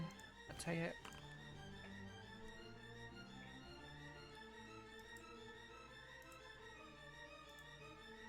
The captain's actually going to be swinging their longsword around and fighting on both sides.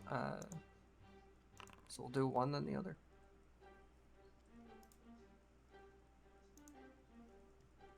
This one gets 9.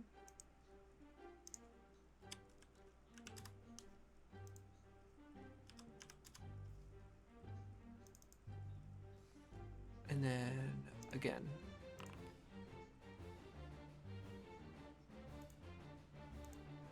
That does not hit. Fails on the second one, surprised by the approach of the other one that just threw Leo overboard. That's gonna be their turn. It is 10 o'clock. Would you guys like to finish for today? I just noticed the time. So I know it's in- Sebastian was fading, and we generally stop at 10, so we can hold off for the next session if you'd like, or we can keep going. Stop here. Good to stop here. Yeah, I'm fine Yeah. with that. If everybody else is. Yeah, I'm okay with it too. I'm Alright. good with either.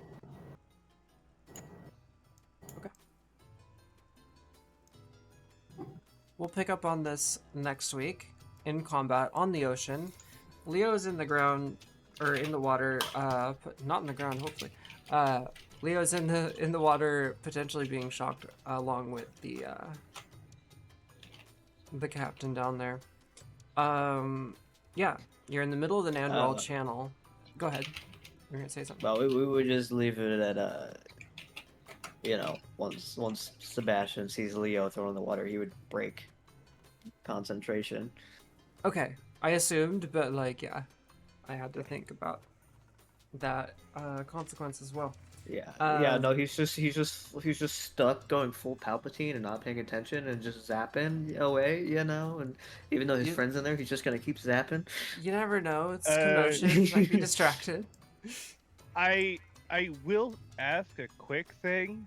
Yeah, please do.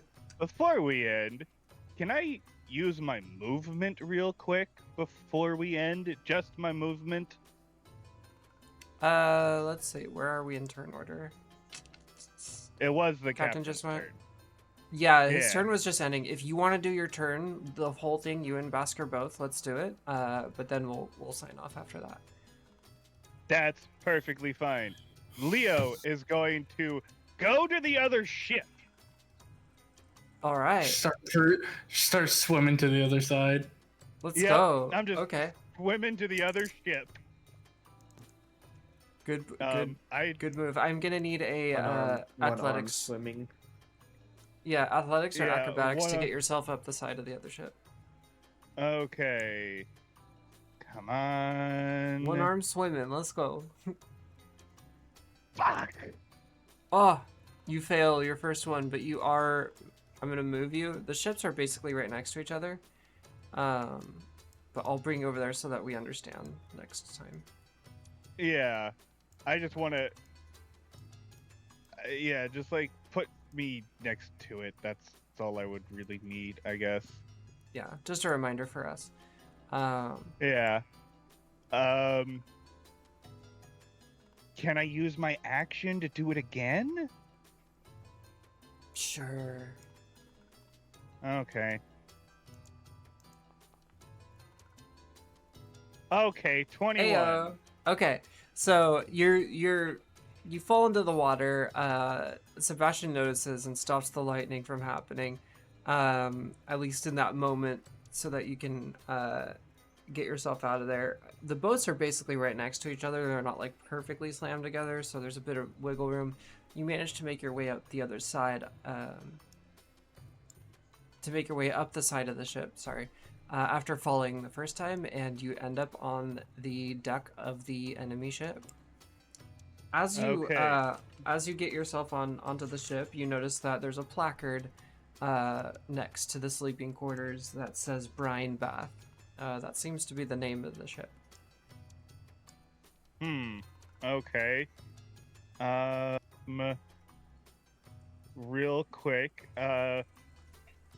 going to bonus action telekinetic shove or manipulate with mage hand if you really want to get specific.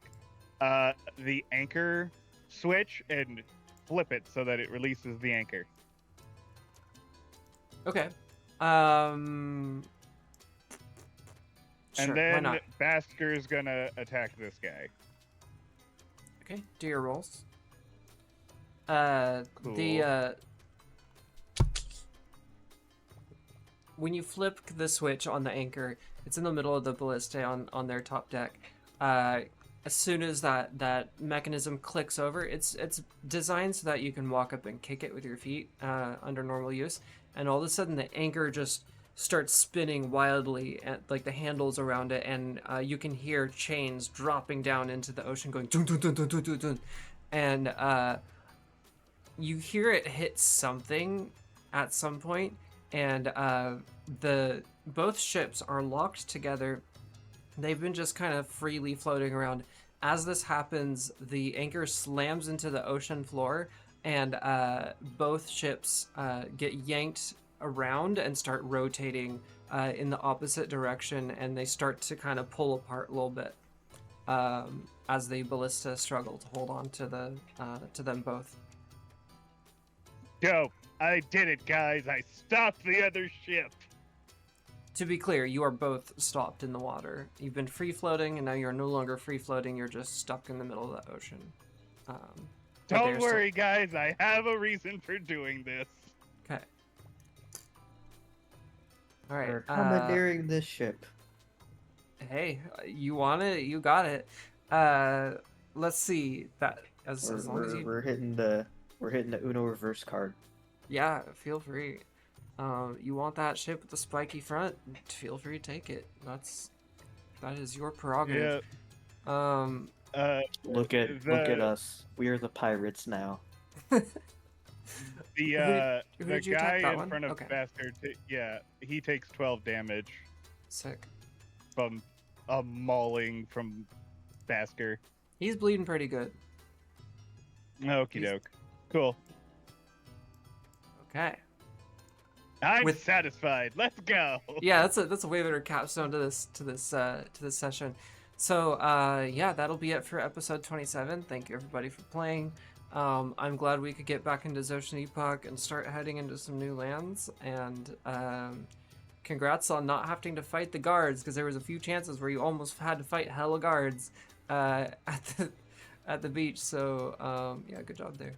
And the captain also had his own Taco Bell.